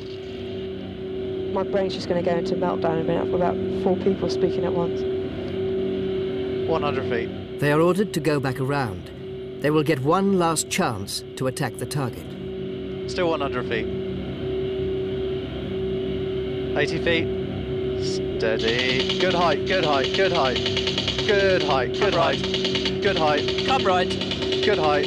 Level. Good Level height, wings. good height, good height, good height. Up a bit, up a bit, up a bit, up a bit. Good height, steady. Bomb's gone. That's good, Mol. More, that was good volume. Good job. Height perfect. Timing perfect. Speed perfect. We are 100 metres left of the ideal track, with our heading 10 degrees right of ideal heading. We hit the dam, only a partial breach. Crew from Captain, they want to see... Tonight, with their training over, our modern crew has completed over 20 practice bombing runs. In that time, they have only managed to get lined up into the exact drop position 3 times. Up a tad. Good height, good height, good height. Bomb's gone. Well done. There are now just 24 hours until they take off on the simulated dam's raid. Tension is high. I was sort of a bit sceptical about it at first. So I thought, what's it going to be like? What's the sim going to be like? Will it be realistic? You know, is it going to be silly? But now we've got in there and done it, and it's really get involved with it, and you really feel like you're actually doing something for real. You really feel like you're flying the aircraft and you're part of a team. It's a real challenge, especially just not even being able to look out like you normally would and fly along, and it's hard enough to find your way around anyway. But to not be able to see out, it just is really hard, and just has to be really careful what you say and how you describe things, and see like how complicated it gets on the radio. And sometimes people are feeding too much information, and got to try and control that. And it's so easy to make a mistake. We're doing our best to recreate it as kind of close to how it was done as possible, but you're never going to get to fly with Germany and Lancaster and do what they did. And part of me thinks maybe we're just not doing them as much justice as we could be. Because if we go over there, if we do this mission tomorrow, fly over Germany, bomb the dam, come back, hoo-ha, everyone's heroes. But at the same time, it's like, well, Not really. no, you're not. You've done a part of what they did.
At 9:30, on the evening of the 16th of May, 1943, 19 Lancaster bombers from 617 Squadron began to take off from RAF Scampton in Lincolnshire.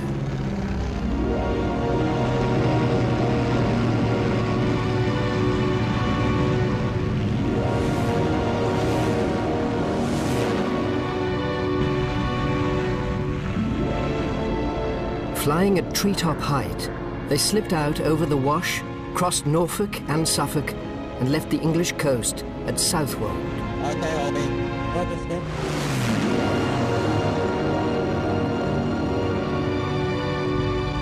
Each aircraft was carrying a top-secret weapon.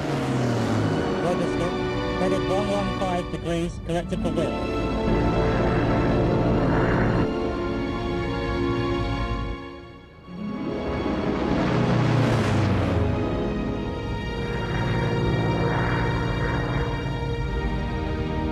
"500 miles ahead, shimmering in the clear moonlight over Germany, lay the targets. Massive, heavily defended dams holding back over 500 million tons of water.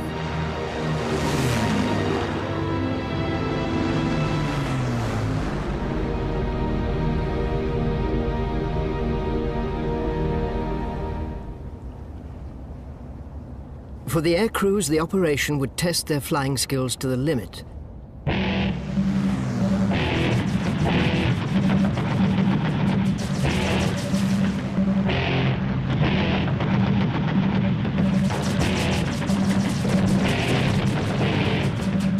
Eight out of the 19 aircraft would not make it back to England.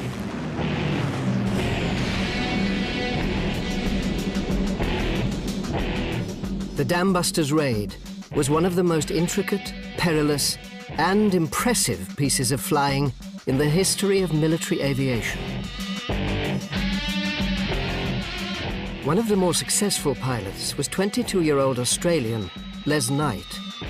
He and his crew of 6 performed an extraordinary feat of airmanship that still amazes flyers, even up to the present day.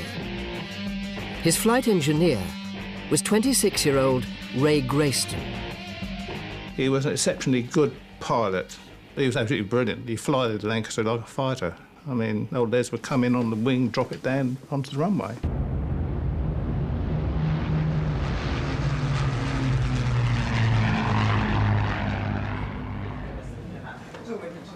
To show just how hard the Dams raid was, for the last 7 weeks, we have been training a young RAF aircrew to fly a Dambusters Lancaster simulator. They're going to try and do what Les Knight and his crew did 60 years ago. They'll fly to Germany at night in a computer-generated world that accurately matches the geography, weather, and enemy action of the real raid. Cooler 1, this is Cooler 9, re-attacking. Then, they'll try to hit the dam.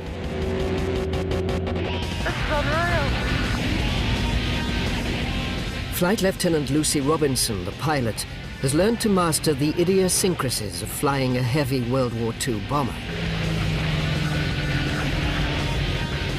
The whole crew has been weaned off computers and forced to learn how to navigate with pencil, map, and compass.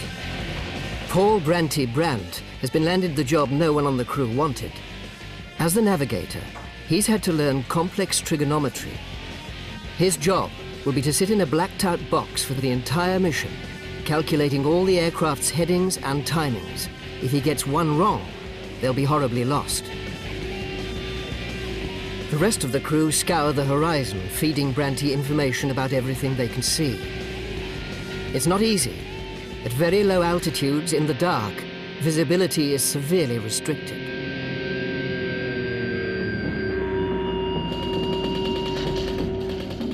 The crew has also had a taste of wartime operations, but their training is now over. Tonight they will attempt to follow in the footsteps of the Dambusters. Mission accomplished, and for Nan. The fact that you're responsible for an aircraft and that crew, and you're taking off into something that's quite unknown, and you're relying upon, back then, the Mark I eyeball, whereas nowadays we've got a lot more technology in the cockpit that's going to enable us to be that much safer. Okay, bomb aimer, anything seen of that railway line? As is shown by the attrition rate, if you do make a mistake, if you do fly too high, if you do stray off course, then that can land you in serious trouble. It's unbelievable to think that they actually went out there and did it.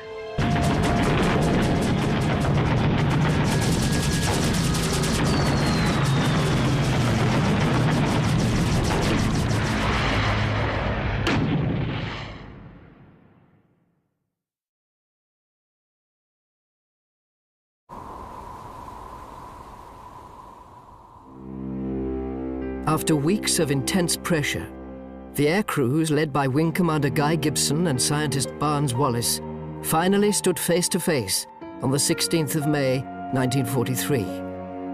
History was about to be made.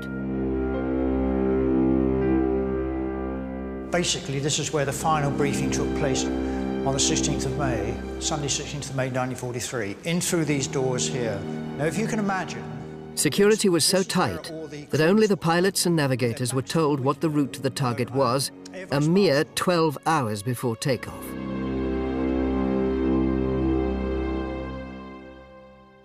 Everybody on the squadron was wondering what was going to happen, and people were speculating.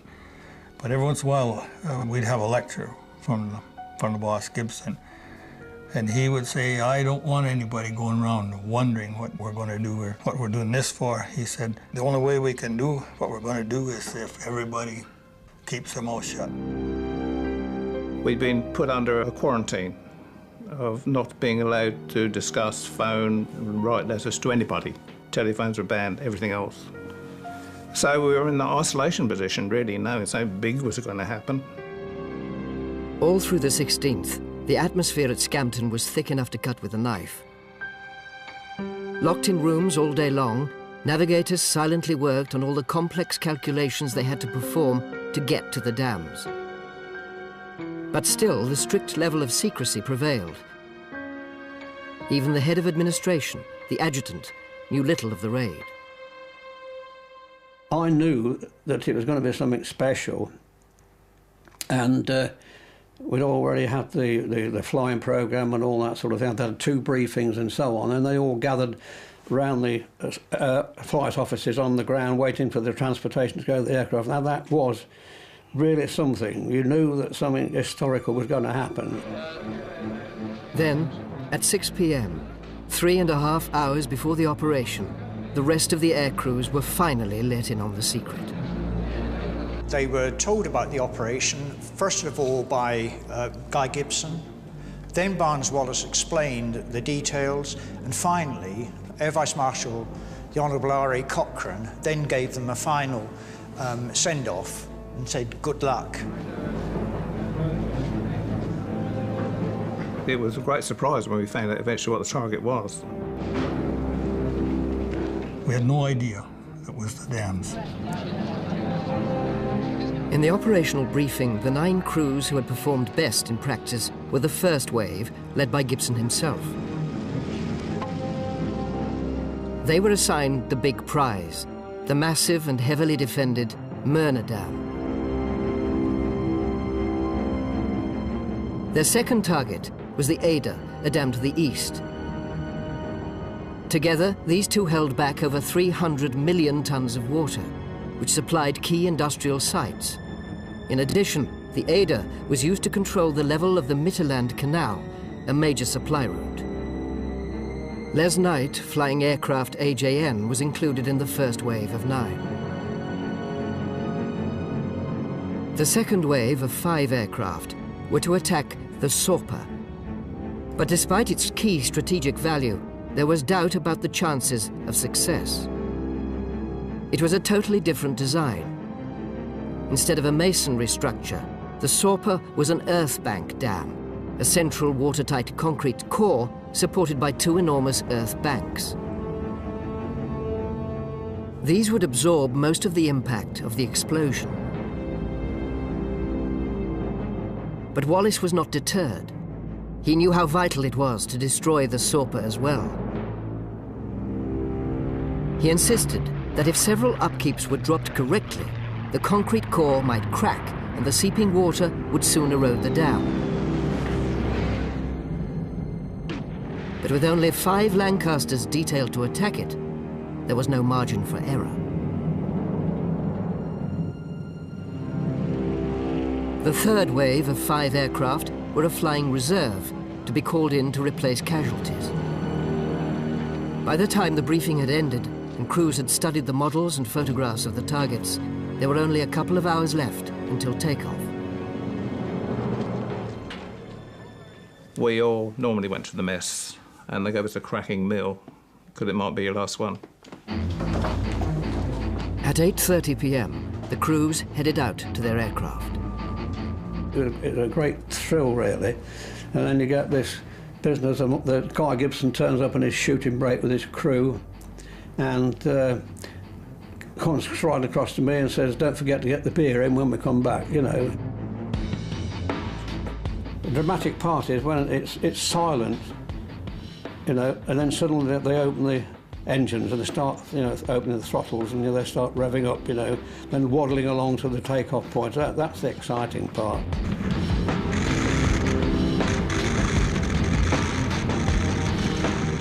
They took off in formation and very, very low, and that was a tremendous sight, and I knew somehow that it was going to be a historical night. In groups of 3, they climbed up above the tree line and slipped over the Lincolnshire countryside towards the heart of enemy territory. 133 young men, setting out on a raid most knew nothing about 4 hours previously, to drop a secret weapon for the first time. Over a third of them would not be coming back.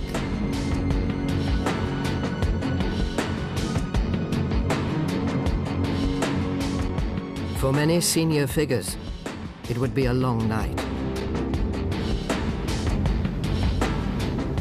I stayed until they'd taken off, both lots had taken off, you know, and then it all goes quiet. And then you go back in the mess and you wait. And I sat in the mess next to a WWII officer who was an intelligence officer. Faye Gillen, her name was, very nice lass, and she said to me, "Isn't this exciting?" Humphrey, she called me, Humphrey. And anyway, I said, "Well, I've got to tell you, Faye, I don't know where they're going."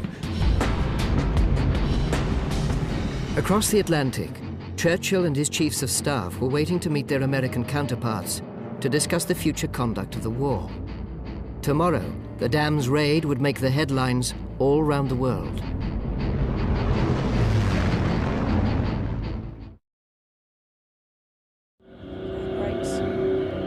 Our crew are part of the first wave. They have been instructed to follow the exact same route as aircraft AJN, piloted by Les Knight.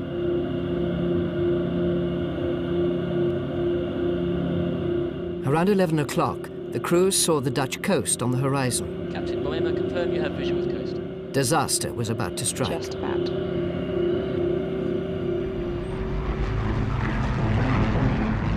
The second wave of aircraft had taken a more northerly route than the first wave. They reached the enemy coast just before the others. At 3 minutes to 11, aircraft AJK, flown by pilot officer Byers, was slightly off track. It paid the penalty. It was shot down by flak. At exactly the same time, off to the south, AJW, piloted by New Zealander Les Munro, was hit by anti-aircraft fire as he approached the Dutch coast. The whole plane went dead as far as intercom was concerned and as far as electrical equipment was concerned.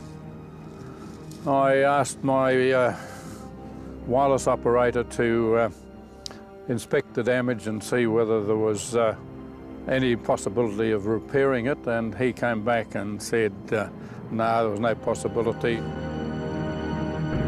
Munro had to abort his mission. Then, only 3 minutes later, AJH, piloted by Jeff Rice, was flying so low it clipped the sea.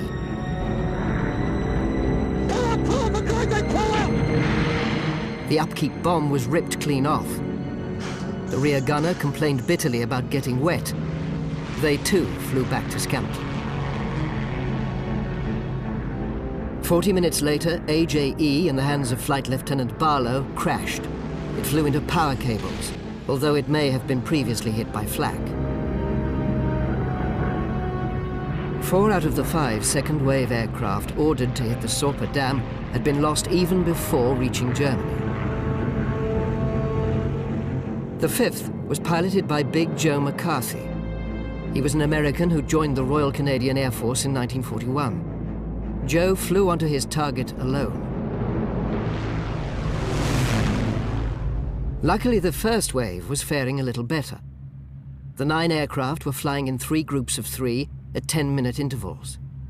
The leading group of Gibson, Martin and Hopgood had crossed the coast too far south.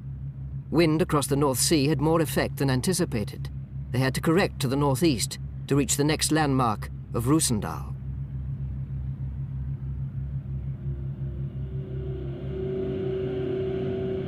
Despite their relative inexperience, our modern crew are doing well. They too are blown off course across the North Sea. But Branty works this out and makes a timely correction. Zero and plan request GPX at minute 25. They hit the coast at exactly the right point, but immediately encounter unexpected flak. Okay, crew stand by for heavy flak. Yeah, copy that. I see. Okay, Nav. Looking out for 60 years ago, the operational planners had notified the crews of all the known flak positions along the route, but much of it was mobile.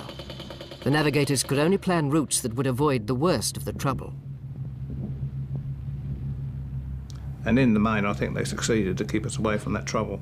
Equally, they endeavoured to keep us away from the hot flak points best they could, but I think Gibson advised one or two to reroute on the way because of flak, to avoid hot spots. Stage light low, right o'clock. But as they crossed the Dutch border into Germany, Gibson and the other two Lanks beside him were caught by searchlights. Hopgood's aircraft was damaged by flak. He was so low at one point that the rear gunner looked up to see electricity cables go overhead. I mean, the main fear would be the high-tension cable. Huge grid system in Germany, even during the war. And it's hoped that the people who plotted the route for you have avoided these situations, that you're not flying on a course to intercept them. AJN, piloted by Les Knight, was 20 minutes behind Gibson, flying in the last group of the first wave. In central Holland, they picked up the Wilhelmina Canal. From there, they headed to the German border. Our crew are also now reaching the same canal. Molly and the gunners were unsure about a turning point earlier. Are you visual? The canal we were following just forked left and right and split. Okay. They also think they may be following the wrong canal. But Branty, the navigator, is 100% confident. Despite having the most difficult job on board, he reassures the others that they are exactly on course and goes back to his relentless calculations. That's copied, it is. Now they turn north towards a distinctive bend in the Rhine River. They find it without trouble. And then maintain track 085. Gibson had been 6 miles too far south at this stage. The last 3 aircraft of the first wave managed to avoid the flak which Gibson had encountered just inside Germany. But as they crossed north of the Ruhr Valley, an unseen danger loomed. The right-hand aircraft, piloted by Bill Astle, hit an electricity pipe. Now that's how close you were to sudden death, really, because they were all killed, and yet he was formating on us. So what the hell did he hit? At 12:20, Gibson and his crew crested the hills of the Möhne Valley and saw the lake spread out in front of them. Gun crews on the dam ran to their positions. Already 5 of the 19 aircraft which had left Scampton had been lost or had to turn back. And the really dangerous part of the night was just about to start.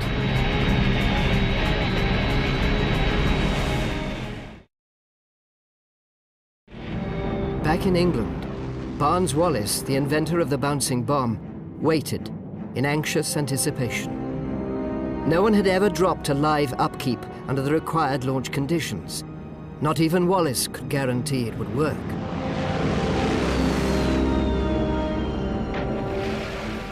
But the ultra-determined and indefatigable Wallis had designed into upkeep one final, crucial quality. The magic ingredient was backspin. Somehow, in the process of thinking about this problem, having had the innovative thought of bouncing some kind of device towards these targets, he came up with the idea of spinning it as well. The backspin of 500 RPM did 4 remarkable things. It gave upkeep gyroscopic stability, keeping it level. It would give it lift, which meant it would hit the water at a shallower angle. It would bounce harder off the water, and most amazingly, the spin would actually keep the bomb in contact with the wall as it sank. It's not only got a downwards force due to gravity acting on it, it's also got a force acting up because of the lift. Something like a third of its weight would be supported in air by the spin. So what that does is it will tend to extend this trajectory, and therefore the angular impact will be reduced and enables you to fly the release aircraft higher or slower.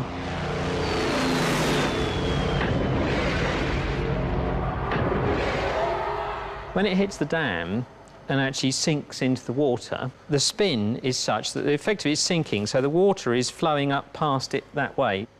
And when it's dropping down the dam face, it doesn't just drop down the dam face, it's the forces, because the water is 800 times more dense than air, although the velocity is much lower as it's sinking, the forces are very, very big indeed. But now the force is pushing it against the dam, and it literally clamps this thing against the wall, and the spin will sort of creep it down the wall. So if you like, the innovation was not only in the bouncing bit, it was in this use of spin to be able to flatten out the trajectory in air and to keep it against the target when it sank down.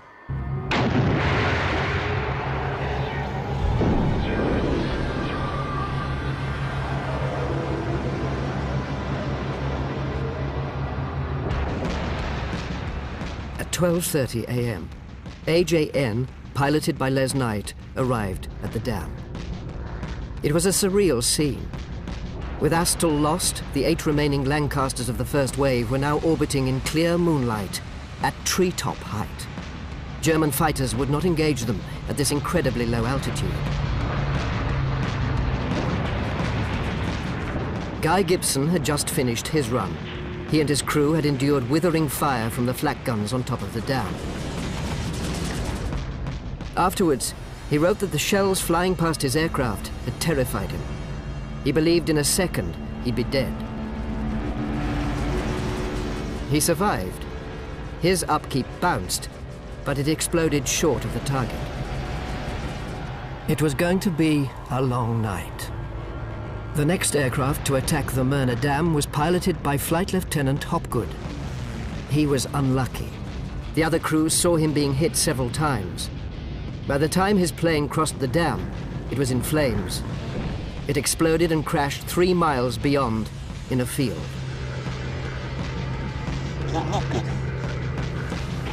As the third run went in, Gibson did an incredibly brave thing. He flew at the dam to draw the fire as Mick Martin attacked. Martin's aircraft was hit, but he released his upkeep. It was another miss.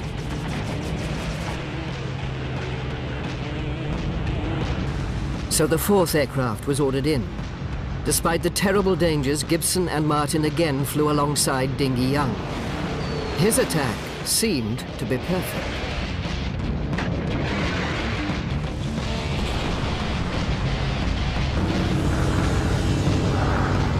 As Maltby went in for the fifth attack, the dam was in fact starting to crumble. Young had been successful. Nevertheless, Maltby released his mine. Maltby's drop was also spot on. 220 miles per hour, exactly 60 feet high. The upkeep bouncing 3 times. The dam gave way in a huge torrent.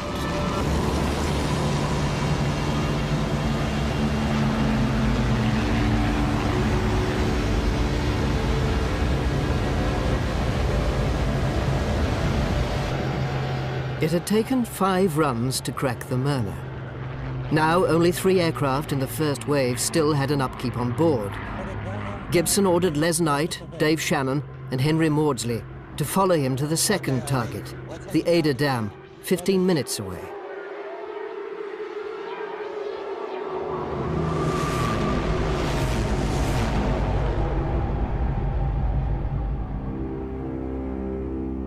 While the dangers at the Myrna had been largely man-made, the Ada's natural topography was going to be the next huge obstacle.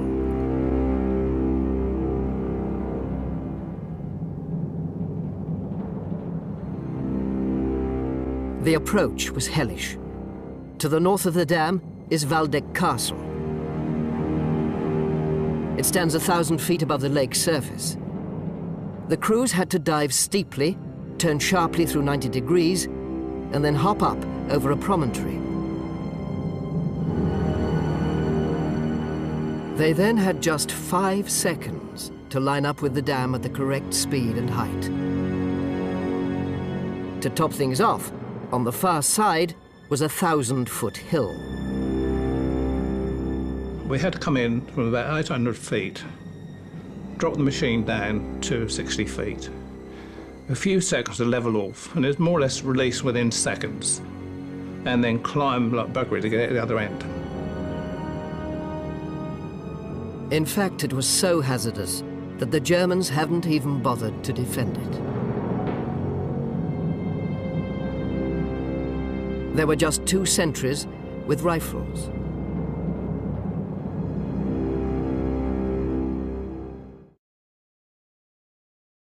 Captain, VHF has turned on. I'll start spinning up the upkeep. Good job, radio. Negative, I don't think we want to Lucy and her crew have already achieved an immense amount.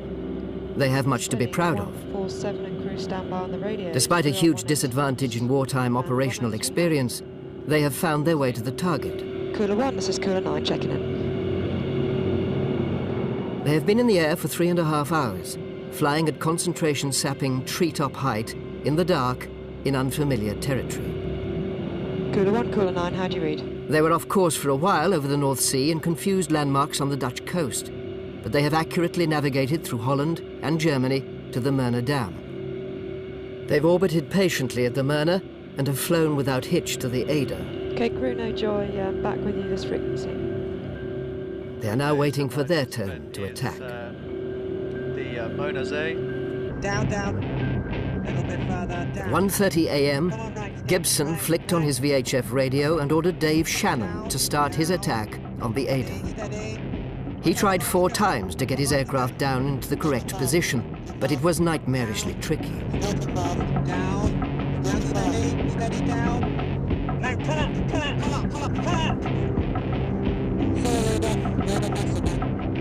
No good, sorry, Skip.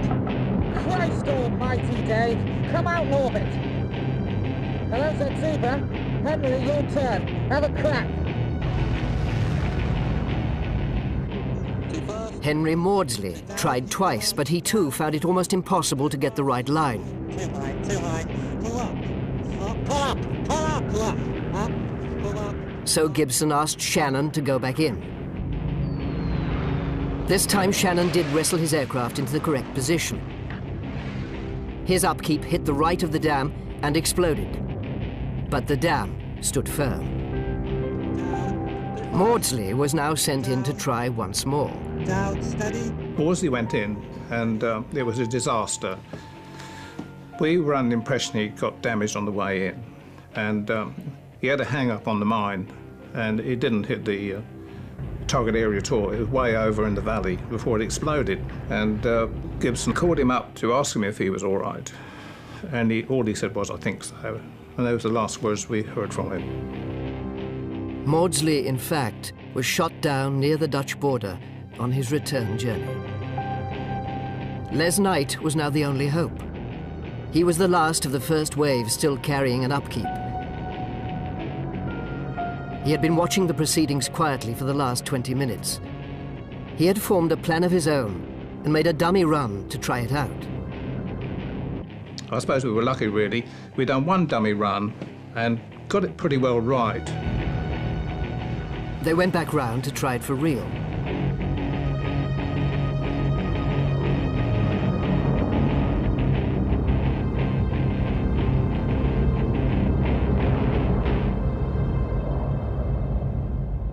No vision with the dam until we've passed the spin. Now it's our modern crew's turn. Frankie, in the control room, playing the part of Guy Gibson, calls up Lucy on the VHF radio. Cooler 9, this is Cooler 1. It's your turn to attack. You are cleared in for the attack. Holy moly. Crew, we are cleared in for attack. Crew, stand by. Cooler 1, this is Cooler 9. Understand, cleared in for the attack. Positioning. Okay, we're going to have to stay up slightly high and drop down over the ridge to get the speed up. In 1943, the main problems caused by the hills in front of and beyond the dam were with airspeed. The steep dive in meant the aircraft was too fast at the drop point. Les Knight and his flight engineer Ray Grayston had a cunning but dicey plan.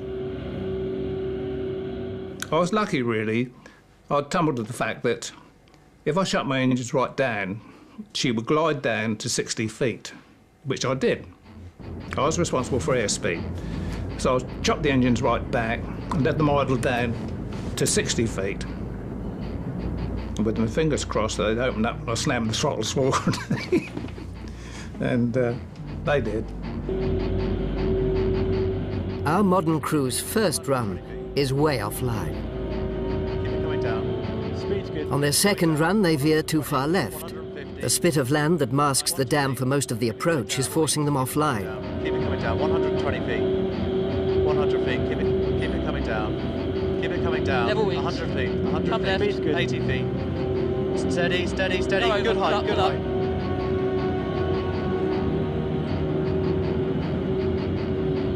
Okay, bring it round left onto 295.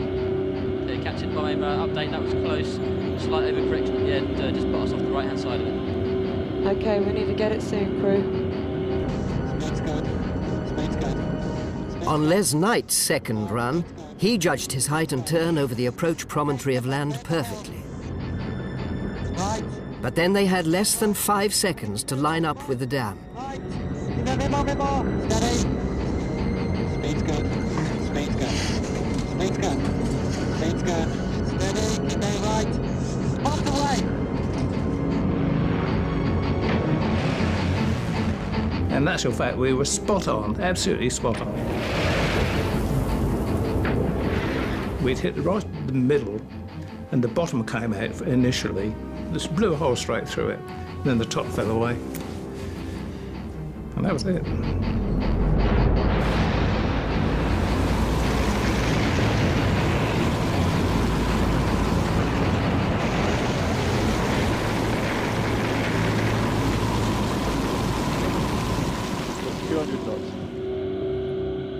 Our crew may not have hit the Ada Dam in 2 attempts, like the remarkable Les Knight, but they still have their bomb. Their nerves are getting frayed. They have been in the air now for 4 hours. They go around for a third run at the target. 100 feet. Speed's still good. 80 feet. Steady, steady, Speed's steady. good. Okay, Good go height, down, good go height, down, good height. pull up. Full power. Good height again. Okay, bomb aimer. Red flare's fire. Again, Molly, the bomb aimer, is not happy and refuses to release the upkeep. They go round for a 4th attempt.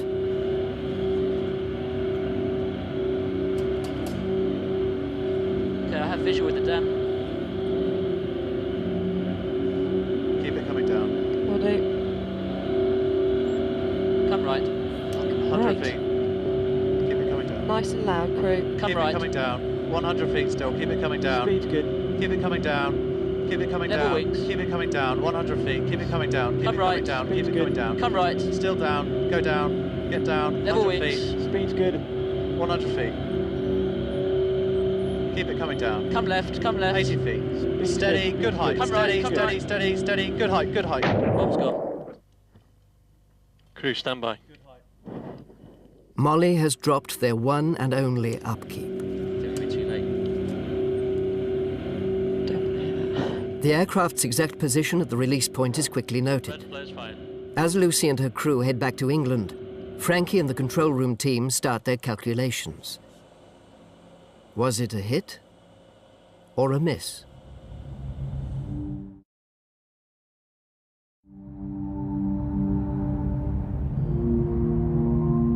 The devastation caused by the breaching of both dams wreaked havoc.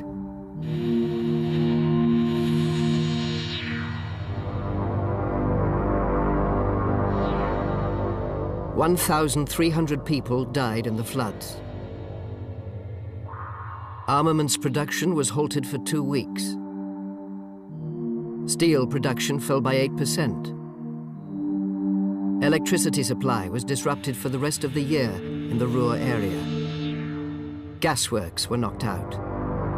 Food supplies were crippled.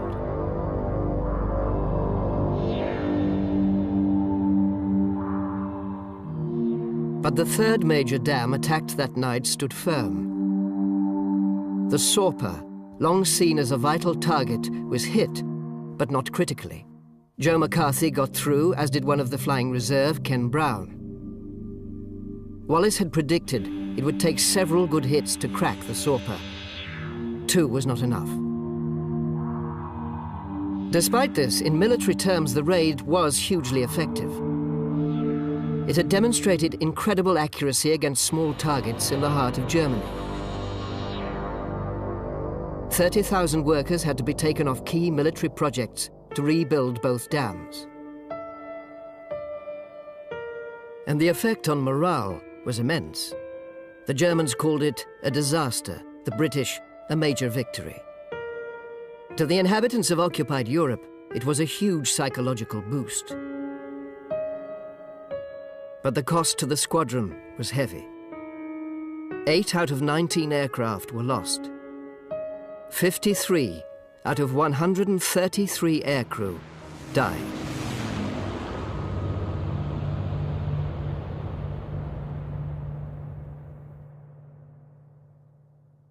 Barnes-Wallis actually cried because he felt that he was responsible for the loss of all those young men's lives. He wasn't, of course, but that was the way he felt it. And it was pretty shattering to think that we had lost so many, and then to realize how lucky we had been to survive, because we were lucky. Guy Gibson was awarded a Victoria Cross for his bravery on the night. 31 other members of the squadron were decorated by the King and Queen at Buckingham Palace. After the dam's raid, 617 Squadron went on to further successes. They bombed U-boat pens in France, attacked the large and menacing V-2 rocket sites, and sank the battleship Tirpitz with another of Barnes-Wallis's inventions, the 12,000-pound Tallboy earthquake bomb. Guy Gibson, however, had been posted out of the Dambusters squadron. His personal legend was too great an asset to risk having him killed on future operations. But he hated desk jobs and pressed to be put back on active duty. He was killed in 1944 while returning from a raid on Germany. Ray Grayston and the rest of Les Knight's crew were also missing from the Dambusters' later successes. By September 1943, a new commander had taken over. 617 mounted another low-level operation. The target was again deep in enemy territory, the Dortmund-Ems Canal.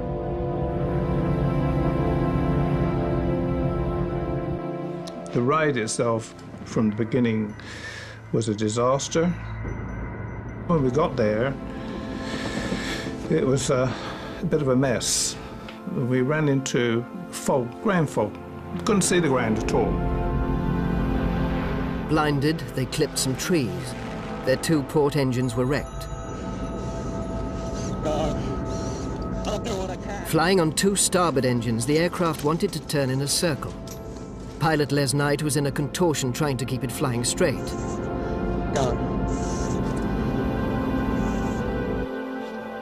The remaining members of Les's crew, Ray, Doc and Johnny, recall the night clearly. There was Johnny in the bomb ambus department, and Les was in the seat. And when he gave the order to bail out, Johnny up the hatch. You went first, didn't you? Well, there you go, chaps. You didn't count 30 before you pulled your ripcord. Well, I didn't. I was too near the bloody ground to count 30. afraid him either. He was even nearer.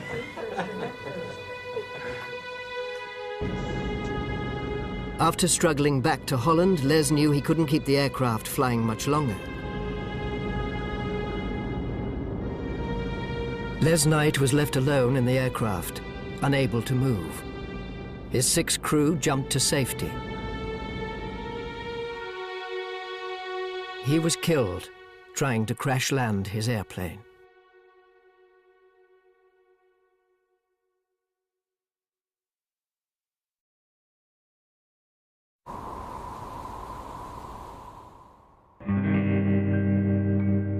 For our modern crew, the whole experience has been long, exhausting, and unique. They've had to adapt to a low-tech world. Reliance on others, not computers, has been the order of the day. For the pilots, at least, it is unlikely that they will ever work as part of such a large crew again. And as for their credentials as Dambusters, well, the jury has been out so long deciding that the crew are now back in England. In fact, there's been a heated debate for the last hour. I thought I was a little bit late, personally. The figures seem to indicate dropped slightly early. We're going to recheck the figures because the visuals looked good. Yeah. We thought they dropped late. I mean, they went over that spit and they seem to have delayed a long time. Calculations suggested Lucy and the crew were too far from the dam. Much too far, in fact. But the video replay seemed to suggest that they were fractionally close. No one can work out why there's a discrepancy. You've got 1,000 metres in between the spit of land and the dam. And in my view, you were at least halfway between the two when you made the release. The figures from the electronics are saying that despite needing to drop at 450 yards, you dropped at almost 700 yards. Now that doesn't compute. There's nothing we can do with that. But I suspect what we've got here is some form of an error in the, well, an error somewhere. Because these figures here are indicating that you dropped more than 50% out on your range. I'm tapping in the longitude, latitude, altitude and heading to see what Molly saw when we dropped the bomb. Suspense is killing me. It's only when the Sims operator checks the numbers on the bomb aimer's panel that the mystery is solved. Boys and girls, place your bets now. When Molly fires the weapon, the Sim freezes. The exact coordinates are compared to the ideal drop position. Scale of 31, yeah? In the wee small hours of the night before, the ideal drop position in the computer had been incorrectly noted down. No, I want you to do it visually. Molly was virtually spot on. I think you might be right, guys. I don't know how all I think I'm very happy to say it was a direct hit. I think we're bomb site. The way we set up the bomb site, our ideal drop position for lat and longitude was wrong, and they had it right. And I think it's a direct hit. It seems to be within the in the tolerance that's allowed, and all it will mean, as far as I can see, is that instead of hitting the centre of the dam, it head slightly to the side of the dam. And therefore, from the evidence that I've seen here, it hit the dam. Yes. Well done. Woo! Lucy and her crew are Dambusters.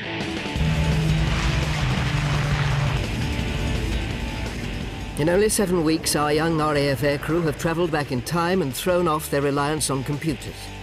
Instead, they've learned to rely on each other in a way that was crucial to survival back in 1943. By reliving the raid, they've also found out just how tough it was to be a Dambuster.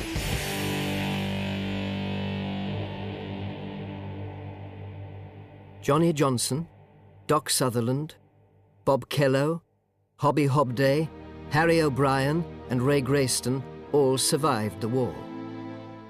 Johnny, Doc, Bob and Hobby, with the help of the resistance, made their way from Holland to Gibraltar and to freedom. The last time Ray was in a Lancaster was that night 60 years ago when he bailed out. He and Harry O'Brien were caught by the Germans. They both ended up in the notorious Stalag-Luft 3 in Poland. But that's another story.